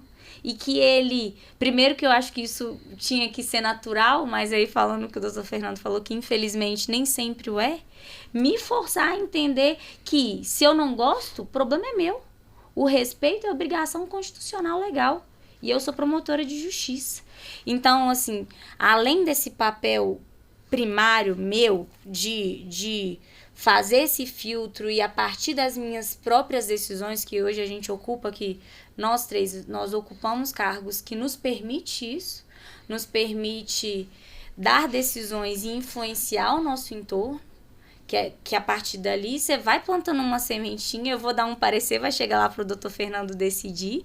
Então, vamos influenciando e, além disso, como o Ministério Público institucionalmente falando, até numa perspectiva da Carta de Brasília, de um Ministério Público resolutivo e indutor de políticas públicas, eu acho que a gente não tem, não só pode como deve, estar muito atrelado à nossa missão constitucional de fomentar esse debate, de provocar essa conscientização, de levar essa discussão para os mais variados ambientes. Hoje eu e o doutor Fernando, a gente tem a oportunidade de estar na execução penal, que já é um ambiente por si só muito complexo, envolve diversos outros, um universo gigantesco de problemas, mas assim, que é um local de fomento para essa discussão. Quando eu estava pensando nos maiores desafios da intolerância e no que o Ministério Público poderia fazer para mudar essa realidade, foi muito o que eu encontrei e o que eu consegui refletir foi muito isso do social, da consciência. O sistema de justiça, ele até por vocação, ele tem que ser mais preso mesmo para garantir segurança jurídica, mas ele tem muita dificuldade às vezes de refletir, de entender que isso está ali. Não precisa de nova lei não, está lá na Constituição. É um simples direito fundamental, uma expressão da dignidade humana. Está lá na LEP o direito de assistência religiosa, não há qualquer restrição de qual religião tem que ser. Então, assim, depende sim do legislativo, talvez até como... talvez não, né? Aquele que detém legitimidade democrática para falar em nome da população, mas eu acho que nós temos um papel, assim, essencial, primordial, de provocador e, além de provocar o outro, nos provocar, sempre estar refletindo. O senhor falou desse monte de religião, eu fiquei aqui pensando, meu Deus, como eu não sei nada. Foi citando vários nomes, várias lideranças e eu ainda não tive a oportunidade de conhecer, tenho tanto ainda para aprender, mas mesmo assim mesmo com esse desconhecimento, reconhecendo essa humildemente, né, o que eu só sei é bem pouquinho. Se o senhor sabe esse 0,001, eu não quero nem falar o meu percentual aqui, que vai estar bem menor, mas assim, reconhecer essa limitação e a partir do espaço que eu ocupo, o que eu posso fazer? Como eu vou semear essa ideia? Como eu vou semear que está ali, que é a liberdade, que é o ser humano, que é uma expressão da dignidade dele. Então, é mais do que um poder fazer, eu entendo que é uma incumbência do Ministério Público. Está ali na sua missão de defensor do regime democrático, porque a intolerância, ela fere de morte a democracia. Esse direito de reconhecer a todos o direito de se expressar, desde que, obviamente, né, não atinja o direito do outro, e de provocar essas mudanças. Obrigado, doutora. Doutor Joaquim, na lata, o senhor já foi vítima de ofensa, de intolerância religiosa? Olha, tem muito tempo que eu sou delegado de polícia e às vezes nós, como autoridades públicas, nós acabamos sendo reconhecidos em muitos espaços e nem sempre há uma opinião verdadeira a nosso respeito, como disse o doutor. Quando alguém disse que ele estava errado, ele achou maravilhoso porque ele ouviu uma expressão verdadeira de uma pessoa, que, independente de ser certa ou não, mas ouviu aquilo que de fato a pessoa pensava. A intolerância religiosa, olha só, vou contar um pouquinho aqui. Quando eu passei no concurso para delegado de polícia, em 2003, terminei a faculdade em 2003, passei no concurso em 2003. Eu tinha sido iniciado no candomblé, queto, é uma vertente do candomblé, tem queto, Angola, conforme a origem da religião, conforme a região da África que ela veio, os costumes e a forma do culto, aí a gente tem diferenças no candomblé, queto, Angola e algumas diferenças, né? Eu tinha iniciado há pouco tempo e eu acredito, e no candomblé funciona como uma religião uma religião oral, mas também é uma religião que tem muitos preceitos que, se nós fôssemos traduzir para o catolicismo, seria como na Semana Santa você não come carne, né? Você fez uma promessa, então você não faz isso, você não faz aquilo. Então no candomblé tem essas coisas também na expressão de fé. Então, algumas regras, isso. Muito bem, traduziu algumas regras. Eu estou tentando encontrar um sinônimo. A palavra, exatamente. Então, quando você é iniciado no candomblé, você usa alguns adereços. Porque embora o candomblé seja uma religião fala para mim. Monoteísta. Ele vai ser meu tradutor. Nós temos os orixás. Seu amigo. Meu amigo. O que acontece? Então eu usava alguns adereços quando eu fui fazer academia de polícia. Alguns adereços no corpo. Ou seja, o senhor não estava aprovado ainda não. Estava aprovado ainda não. Eu estava na academia de polícia. E antes disso, um pouquinho antes, só para vocês entenderem como é que funciona. Eu fui iniciado no candomblé e você passa um tempo usando uma roupa branco. Tem um orixá chamado Oxalá, o orixá Funfun, tem todo o fundamento e você usa branco durante o período. E eu fazia direito na Federal. Eu saí de férias e fui iniciado no candomblé, na religião, etc. E eu voltei todo de branco, com a cabeça raspada, na faculdade de Direito. Das faculdades mais dizer, né? Preconceituosas, assim, o pessoal tradicional, aquela coisa. Você imagina. E todo mundo, o que aconteceu, Joaquim? Aí vem a questão, o medo. Você vai falar que você iniciou naquela religião? Você acaba não falando, né? Ué, Joaquim, o que está acontecendo? Algumas pessoas ficaram sabendo. Depois eu contei para algumas pessoas. E eu sempre fui um sujeito muito expansivo. Falei muito, era presidente da turma, centro acadêmico, aquela coisa toda. E quando a maioria das pessoas souberam a minha religião, eu me tornei menos popular. O meu grupo, todo aquele grupo de apoio que eu tinha, reduziu bastante. E houveram algumas expressões que eu percebia claramente que a relação havia mudado por causa da religião em si, anunciada. Voltando para quando eu entrei na polícia, eu estava na academia, não tinha sido nomeado ainda, e as pessoas me perguntavam: mas Joaquim, que cordinha é essa aí no seu braço? Eu falei: doutor, eu acho que não falei, né? Nunca. Eu estava na academia de polícia. É tão complicado quando você está lá do outro lado que você não sabe a reação da pessoa. Você tem medo.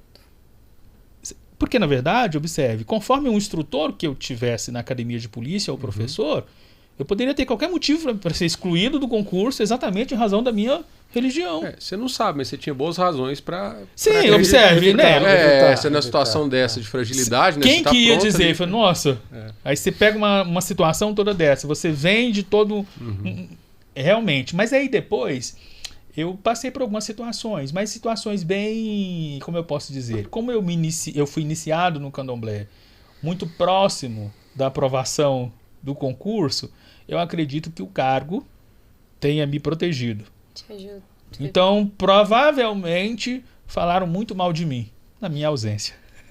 Ou tiveram qualquer situação na minha ausência. Eu sou uma pessoa que eu costumo dizer que não existe coincidência. O senhor iniciou com o seu sagrado e o seu outro sagrado simultaneamente, né? Exatamente. Literalmente.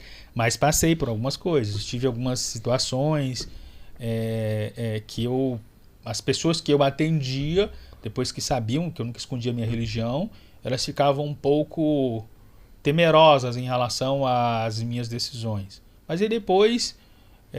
elas acabavam compreendendo que eu não, por sofrer intolerância, eu não pratico a intolerância. Então percebiam que o meu atendimento a um cristão, a um evangélico, a um católico, ele não era baseado na religião da pessoa, mas na lei. Mas você percebe. Era um CNPJ e não um CPF. Exatamente. E você percebe isso mais ainda por causa da cor, né? Então quando eu entrei na polícia, eu tinha 4 delegados pretos, né? No estado de Goiás, 5 delegados pretos no estado de Goiás. Né? O senhor era o único da sua turma? Tinham 2 delegados. De 110 delegados, tinham 2 delegados pretos. Aí depois juntou mais algumas coisas, mas não dava pra montar um time de nem de futebol. Futebol de salão, que é menos, né? Dava pra jogar truco só. Dava pra jogar truco, exatamente. E foi. E quando eu cheguei em Formosa, eu percebi, assim, quando eu fui delegado regional em Formosa, e quando eu cheguei em Formosa, eu percebi um pouco resistência. Um pouco de resistência inicial em relação à religião e à cor. E o mais interessante é que uma das pessoas que me apoiaram naquela época está aqui do meu lado. Você se lembra disso? Não existe coincidência, Você doutor. conversou comigo. Foi? Foi, rapazinho. Doutor Fernando. Ele não se lembra. Espero ter sido coisa boa. Não, mas exatamente. Você conversou comigo no apoio em relação à minha permanência lá. Em relação às coisas que poderiam estar ou não, mas que colocavam em xeque não a minha capacidade, mas que eram a partir da minha cor, da minha religião. Olha aí. Porque a gente não lembra as coisas boas que a gente faz pro outro, né? Geralmente é assim. Você faz, e quando você faz de forma desinteressada... Genuína. É porque vem de cima, a gente não é capaz muito de fazer coisa boa. Nós tivemos uma conversa e tomamos um cappuccino, viu? Foi? Na sua sala. Ele não lembra. Bebida boa. Exatamente. Boa. Mas é isso. O interessante é que a campanha Reage, a gente aborda muitas coisas. E começou... Eu vou contar a história aqui muito rapidamente. Nosso tempo está começando a se aproximar do fim. Eu, enquanto sindicalista, estava visitando gabinetes de desembargadores e um colega homossexual preto de religião de matriz africana, para um dos membros da minha comitiva, falou: olha, estou sofrendo aqui assédio e tal, está uma situação difícil, não sei o que, parará e pererê. E ele mencionou um ocorrido e o colega falou: não, mas a regra é essa, né? É assim que funciona. Aí ele virou para o colega e falou: olha, até ontem a regra tornava legal a escravatura e a gente mudou isso. Aquilo foi um soco no meu estômago naquele momento e eu falei: a gente tem que fazer alguma coisa. E eu, enquanto dirigente sindical, convidei algumas pessoas, um representante de cada nicho. Daí surgiu a campanha Reaja, né? Esse grupo de trabalho. Foram surgindo ali pensamentos e tal. Mas, chegando no ponto que eu quero falar, a gente trata sobre assédio, sobre racismo, sobre homofobia. Mas quando chega na intolerância religiosa, me toca de uma forma muito específica. E eu até hoje não consegui entender por quê, é uma coisa íntima minha. Quando a gente foi reunir na primeira edição, nós trouxemos mais de 7 religiosos, aqueles que a gente encontrou, e estava começando o conflito em Gaza. Então a gente encontrou um judeu, a gente trouxe, ele esteve nas 2 edições anteriores, um representante protestante, um representante católico, foi o mais difícil de selecionar, por incrível que pareça, fugiam do debate, um espírita kardecista, um espírita de matriz africana, e eu tive a cautela de conversar com um a um, porque a ideia, eu tinha receio de realmente ter algum conflito interno ali, e graças a Deus foi uma coisa tão bonita, tão bacana, e a gente acabou terminando fazendo uma oração, acabou fazendo quase que um culto ecumênico realmente ali, sabe?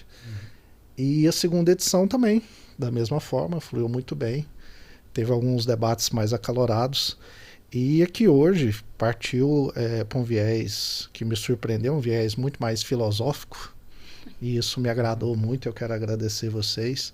E a gente encaminhando para o final, eu gostaria de perguntar para o Dr. Joaquim, começando por ele, aquelas pessoas que se sentem ofendidas através do seu credo, da sua religião, a quem eles devem procurar na Polícia Civil, qual a forma, onde fica a sua delegacia, quais são os contatos, por favor.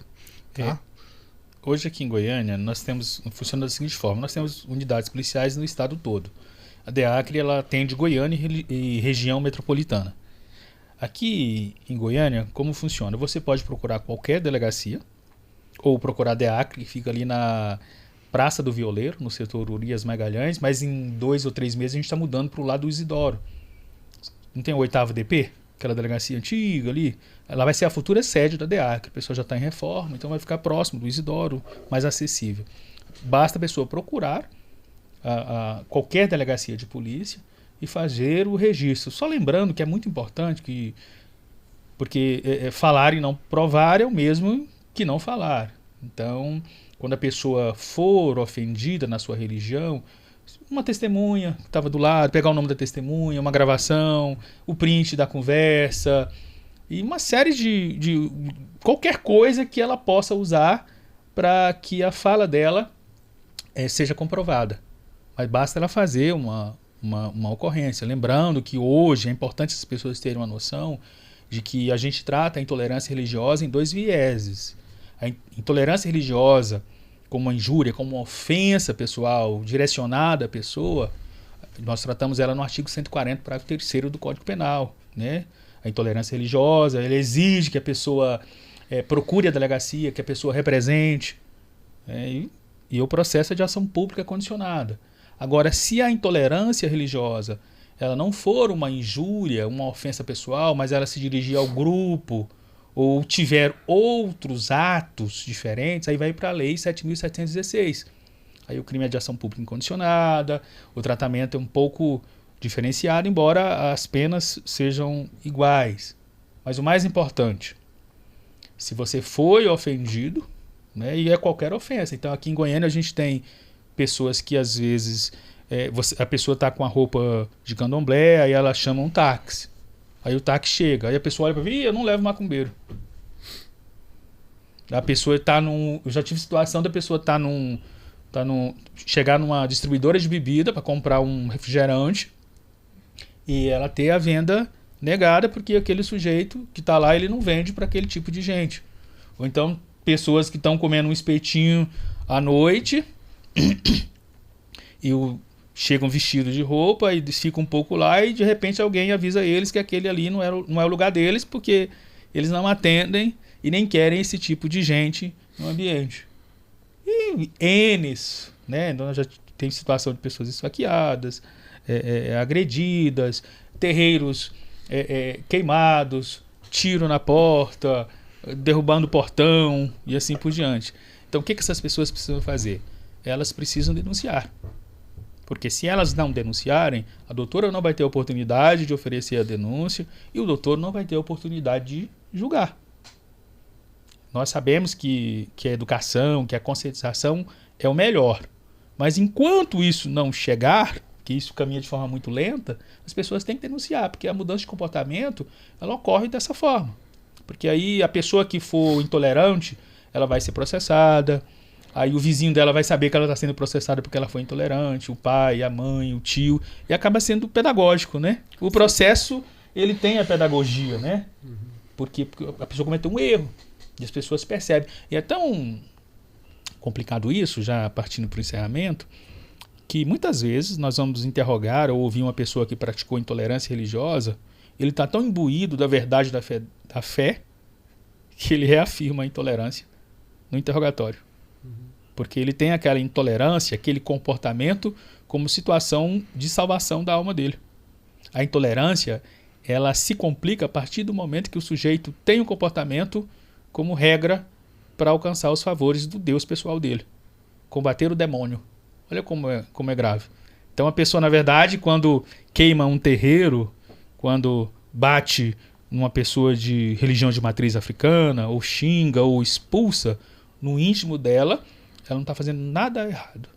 Ela está cumprindo os preceitos daquilo que ela acredita que é correto na religião dela, e ela vai continuar vivendo aquilo. É por isso que é tão complexo, né, doutor? Porque envolve uma coisa muito complexa. O sujeito reafirma. Não, eu fiz e faço, porque, né? É a diferença entre o leal e o fiel, né? O fiel é cego, o leal muito louco. É racional. É muito louco. Se vocês verem uma situação, é muito louco. A pessoa falar assim, não, é isso mesmo, mas eu tô certo. Ó, é tão... Fazendo aqui voltando um pouquinho no tempo, só para vocês verem como é importante a mudança de comportamento. Eu tomei posse em 2004 como delegado de polícia. Observe que logo em seguida nós temos a Lei Maria da Penha. Antes de tomar posse, eu cheguei a trabalhar em alguns casos de violência doméstica. Quando o sujeito agrediu a esposa e foi lá, e quando ele chegou, ele falava assim, doutor, não estou entendendo, por que eu estou preso? Eu bati na minha mulher, ela é minha mulher. 2004. Posse. Eu bati... Uai, doutor, não estou entendendo, uai. O que eu fiz de errado? Eu só bati na minha mulher, ela é minha mulher, eu não posso bater na mulher dos outros. 2004, a gente passou uns 3, 4 anos para que as pessoas, 5 anos, interiorizassem o mínimo da Lei Maria da Penha. Olha a importância. Mas nos primeiros anos da Lei Maria da Penha era muito complexo, porque o sujeito ele não entendia que tinha feito algo errado, porque ele só tinha batido na mulher dele. Mas é minha mulher, doutor. Aí quando eu trago isso agora para esse momento atual. Nós estamos passando e discutindo, embora a lei que nós tratamos seja de 89, mas ela só foi vista, de fato, depois de 2021. 2022 é que o Estado passou a olhar com outro olhar para essa lei. E hoje a gente está passando por esse começo. As pessoas olham e falam, não, que isso? Eu bati nele, mas ele é gay. E aí a sanção e o papel da polícia, para mim, é primordial para criar essa cultura, esse entendimento. Infelizmente, né, se não teve esse exercício natural, que seja por meio do Estado. Assim. Doutora, já que a senhora pegou a palavra, como atua o Ministério Público ao acolher a papelada, né? Eu não sei se é TCO, se é inquérito, quem é encaminhado, tudo é inquérito. Então não se enquadra nas leis de menor. Não, que a pena mínima, no caso do 143, a pena mínima é 3 anos, né? E na lei 7.616, em muitos casos são de 2 a 5 anos. E o STF ele proibiu, inclusive, o acordo de não persecução. Então, todos os crimes que envolvem racismo, obrigatoriamente, tem que ter a ação penal. É público incondicional. É incondicional. Do racismo.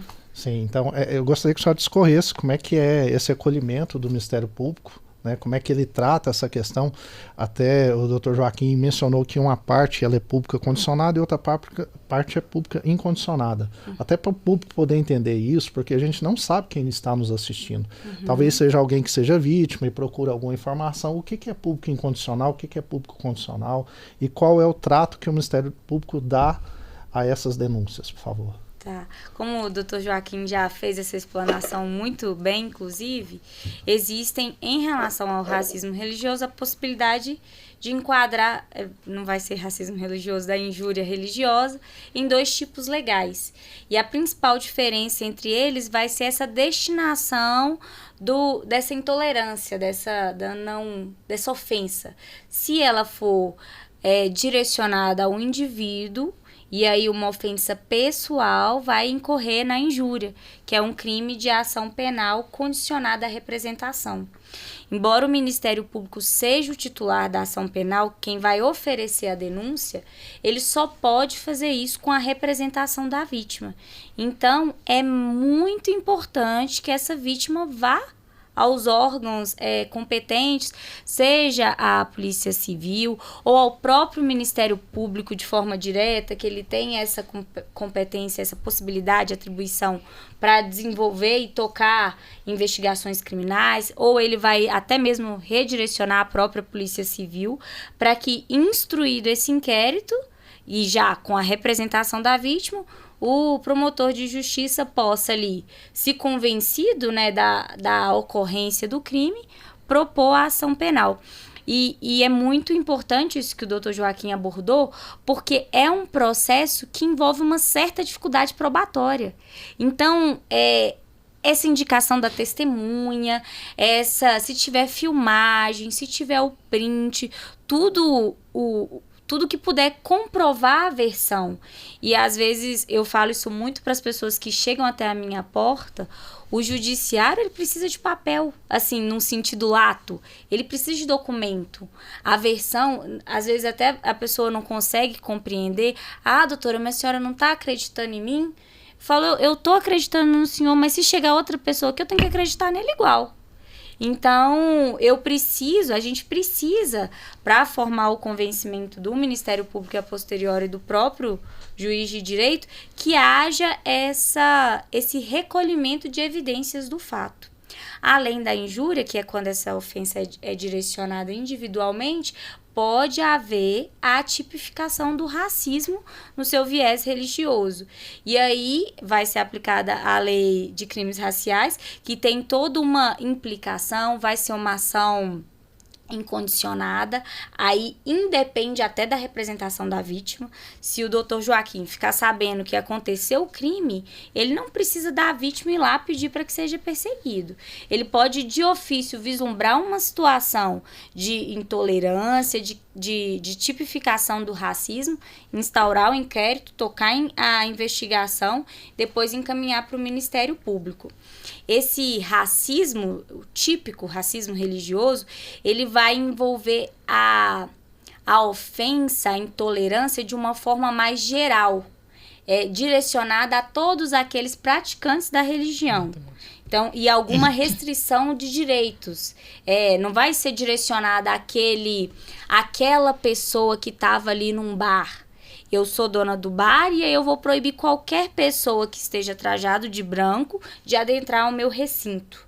Então, são 2 ofensas, né? Uma direcionada já a uma pessoa e a outra de forma mais geral. Ambas o Ministério Público será o titular, mas uma vai depender dessa provocação da vítima e a outra não. É muito importante que haja essa participação da população, porque o sistema de justiça, não tanto quanto a legislação que vem bem a reboque, mas ele precisa ser provocado. O juiz, ele é inerte, a gente tem que provocar. E o Ministério Público, como agente provocador, que é por vocação constitucional, o titular privativo da ação penal, ele precisa conhecer a realidade. Então, assim, eu fiquei encantada com a história que o senhor contou da delegacia regional e com o trabalho que a Polícia Civil vem desenvolvendo, porque, pelo que eu leigamente imaginava, tinha uma resistência muito grande do acolhimento policial nesse início de denúncia. E vendo essa provocação de mudança institucional, é muito bonito de assistir, assim. A gente está na cara da mudança e vamos ter muitos desafios por causa disso, mas ver esse órgão que eu falo que é a frente, é quem está lá no dia a dia, quem vai lidar com a pessoa, a primeira visão que o cidadão tem do sistema de justiça e do Ministério Público, que vem logo na sequência, e do Judiciário no final, é da polícia. É quem chega lá, que vai ser o primeiro acolhimento, a primeira escuta, e é muito gratificante e eu acho até inspirador ver a capacitação e ver as mudanças que estão sendo promovidas para esse acolhimento. Então, acho que isso. O doutor já tinha explicado muito bem. O Ministério Público tem um papel essencial de fazer a denúncia, né, de levar a ação ao judiciário, mas é o papel da polícia nessa investigação prévia, nessa parte pré-processual, é de fundamental importância. O princípio da boa vontade, né? Nós temos ali na Polícia Civil a pessoa que teve boa vontade, teve proatividade, por isso foi para frente, doutora. Doutor Fernando, bacana. É um processo que tramita de forma rápida? Quais são as penas que podem vir a ocasionar aquele que seja o réu, por favor? Nós já temos essa indicação, né, de prioridade para esse tipo de processo, que é o mesmo caso da violência doméstica. Sempre somos cobrados no âmbito do judiciário de agilidade nesse tipo de processo, há um monitoramento em relação a isso. Então, em relação a esse tipo de tramitação, né, ele tem esse tipo de prioridade e, claro, dificuldade que já foi levantada aqui em relação a provas, né? Como diz o Dr. Joaquim lá atrás, né, são processos que ferem a alma. Ou seja, você vai pegar um homicídio, você tem um corpo. Você vai pegar um furto, você tem um objeto que foi subtraído, você tem algo material, né? Então, muitos crimes, eles têm essa materialidade mais clara, né, no sentido técnico mesmo. Ou seja, você tem um exame de corpo de delito, você tem ali um auto de apreensão de algum objeto que é importante para apuração e tudo. Nesse tipo de crime, obviamente, como bem relatado aqui pela doutora Ana Angélica e o doutor Joaquim, nós vemos aqui uma dificuldade grande na prova, né? E o juiz fica meio... questão fundamental do próprio Estado democrático. Tem que estar muito bem provado para conseguir uma condenação criminal. Então, não raras vezes, eu falo isso como experiência aí de 16 anos na área criminal, só nos últimos 1 ano e meio aí que eu estou na execução penal, mas como juiz criminal que apreciava esses processos ao longo de toda a minha carreira, eu não tenho dúvida nenhuma que eu absolvi pessoas que cometeram crimes. Porque eu intimamente estava convencido que ela praticou, mas ali a barreira de provas ali estava evidente, que eu não poderia fazer aquilo, que a minha impressão pode estar errada. Conjunto probatório, né? Então, não está suficiente. Então, você olha ali o contexto, né? Não, a pessoa cometeu, com certeza. Mas cadê a evidência? Cadê aquela pessoa que pode depois ler o processo, ler minhas conclusões e ver, não, realmente, olha aqui, ó, você junta todos esses elementos e realmente você conclui, sem sombra de dúvida, que a pessoa praticou. Então é uma tarefa sempre complicada do judiciário e eu creio que ocorrem muitas frustrações de ambas as partes. O réu também, obviamente, muitos se sentem injustiçados nesse tipo de processo porque acreditam piamente, como diz o Dr. Joaquim aqui, ele confessa, né? Então para ele está convicto de que aquilo que ele fez foi correto e, obviamente, as instituições devem continuar trabalhando para que isso seja desestimulado. E no âmbito criminal, vamos dizer assim, que é uma das facetas, né, uma das formas de desestimular, é isso. Né, como diz Durkheim, né, o crime precisa ser combatido para falar que é errado. Só por isso já vale a pena. Né? Então ele até diz que o crime não é necessariamente algo ruim, porque ele vai reafirmar o lado bom. Se você está criminalizando isso, quer dizer então que você está dizendo que isso deve ser evitado. Né? Então, por isso que ele vai até normalizar um pouco essa questão do crime nesse sentido. Eu acho que tem esse papel a criminalização e os trabalhos de apuração da persecução penal nesse sentido, de reafirmar que isso é errado, embora as limitações humanas sejam presentes. Nem tudo é crime. Né? Então, por isso que eu trouxe essa questão lá no início, essa intolerância, vamos dizer assim, em vários aspectos, inclusive religiosos, estão em todos nós. Óbvio que nem todos praticam crimes por isso, mas essa vigilância aí que eu acho que tem que ser constante de todos nós, que é isso que, para o público em geral aqui, que devemos pensar e refletir profundamente, com sinceridade, a respeito da nossa conduta. Aproveitando a palavra, doutor Fernando, suas considerações finais, por favor. Eu só quero agradecer aqui, minha satisfação muito grande poder reencontrar um amigo querido, poder encontrar a doutora Ana Angélica, saber mais profundamente desse projeto, poder aqui colaborar com todos aqui em relação a essa reflexão, que acima de tudo, que eu costumo dizer, como palestrante, que também eu sou espírita, né? Ela serve muito mais para mim do que para qualquer outro, então são reflexões que não é à toa que a minha boca está, o ouvido mais próximo da minha boca é o meu, então, ou seja, eu mais preciso ouvir do que qualquer outra pessoa a quem nos ouve aqui hoje, ou nos ouvirá depois. Então eu só tenho a agradecer mesmo de pensar sobre tudo isso, pensar sobre a vida. Eu acho que essa no final é a grande tarefa nossa, né? Não é quantos processos você julgou, não é que meta que você bateu, não é quanto dinheiro você juntou, mas no final das contas é esse trabalho diário que me faz muito bem, essas reflexões que eu acho que dá sentido para a vida. Eu só tenho gratidão mesmo aqui a essa oportunidade, esse convite tão honroso que eu tive aqui hoje. Nós que agradecemos. Doutora Ana, suas considerações finais, por favor. Fabrício, vindo na linha do doutor Fernando aí, quero agradecer. Eu, tão jovem, né, de Ministério Público, perto dos dois gigantes aqui, tenho pouco tempo, sou do último concurso. E o Ministério Público, eu sou uma entusiasta, assim, talvez eu até tenha deixado transparecer, era o meu sonho ser promotora de justiça e eu espero fazer valer o cargo que eu ocupo. Eu acho que as coisas, eu também acredito pouco em coincidência e eu acho que eu tenho um poder para fazer a diferença. Então, a minha perspectiva é tentar e todos os dias eu acordo, levanto e falo, vamos lá, vamos tentar semear alguma coisa hoje, vamos tentar impactar alguma pessoa hoje, vamos tentar fazer dessa função que eu tanto admiro realmente um propulsor de mudanças sociais. É uma honra, eu sou uma fã do Dr. Fernando, a gente trabalha junto e eu sempre falo lá para os custodiados assim, se o doutor Fernando falou que não tem, ele sabe muito mais que eu, então eu nem entro nesse mérito, eles morrem de rir. E o doutor Joaquim, eu já virei fã também, a história é muito, muito bonita, muito admirável e muito inspiradora. Eu fico muito feliz quando eu vejo pessoas pretas ocupando cargos e fazendo a diferença. Agora, o senhor ainda compartilhou que tem a religião do candomblé e eu acho incrível aprender e assim, do alto da minha inexperiência e ausência de conhecimento prévio, eu sou muito feliz e honrada de estar aqui com o senhor. Me sinto muito agraciada por Deus de estar participando desse incrível debate.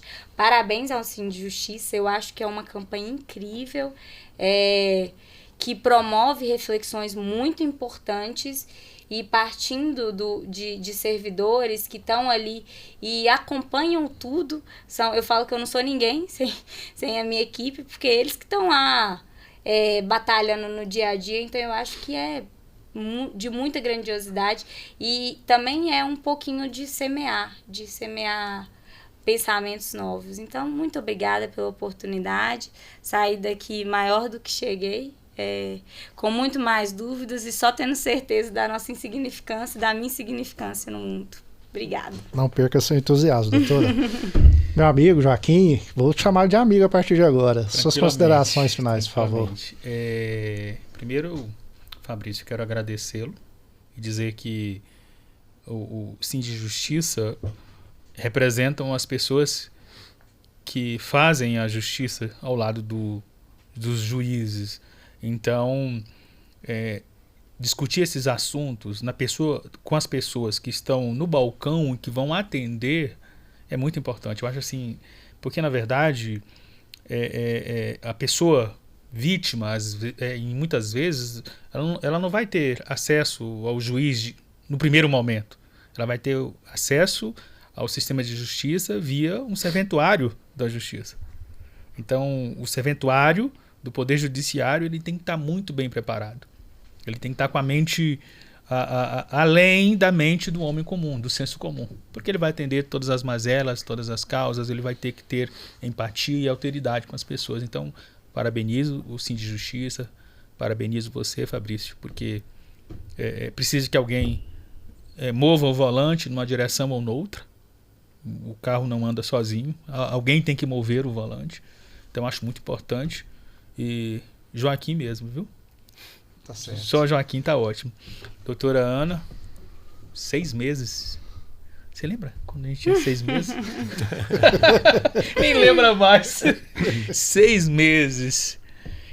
Quando eu tinha 6 meses de polícia, eu trabalhei numa cidade chamada Montes Claros de Goiás.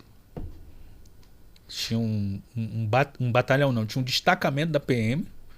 E minha primeira delegacia era uma sala no puxadinho do Sargento Neiva. Imagine, naquele tempo. Mas a gente entra com todas essas dificuldades, mas as aspirações e os pensamentos, eles vão muito além, né? A nossa grande força. Então é um prazer conhecer a senhora. Eu acho importante a senhora ter esse pensamento, porque, na verdade, como a gente estava conversando lá fora, o doutor Fernando estava falando, a senhora tem que fazer melhor que a gente. Nós somos da geração anterior. Então a senhora vai ter que ser melhor que eu, vai ter que ser melhor que ele, vai ter que pensar no que nós não pensamos. E para piorar, a senhora vai ter que corrigir os nossos erros, né, doutor? Além não de são poucos, não. Não são poucos. Além de pensar o que nós não pensamos, a senhora ainda tem que corrigir os nossos erros para melhorar a sociedade. Então é bom ver uma moça de 6 meses de Ministério Público discutindo um assunto tão importante. Sim. Isso mostra que as coisas estão mudando. Então é um prazer conhecê-la. Depois a gente vai trocar figurinha, porque os seus amigos lá do grupo são meus amigos também, para a gente conversar. Doutor Fernando, meu amigo, velho de guerra, não velho de idade, velho de guerra, né? De batalha, de muito tempo. É um prazer imenso vê-lo aqui. Quando eu soube que o senhor havia escolhido vir para essa vara, eu falei, cara, que coisa boa. Que coisa boa. Porque assim, o seu senso de justiça, o seu senso de humanidade, ele está arraigado. Ele faz parte do que o senhor é.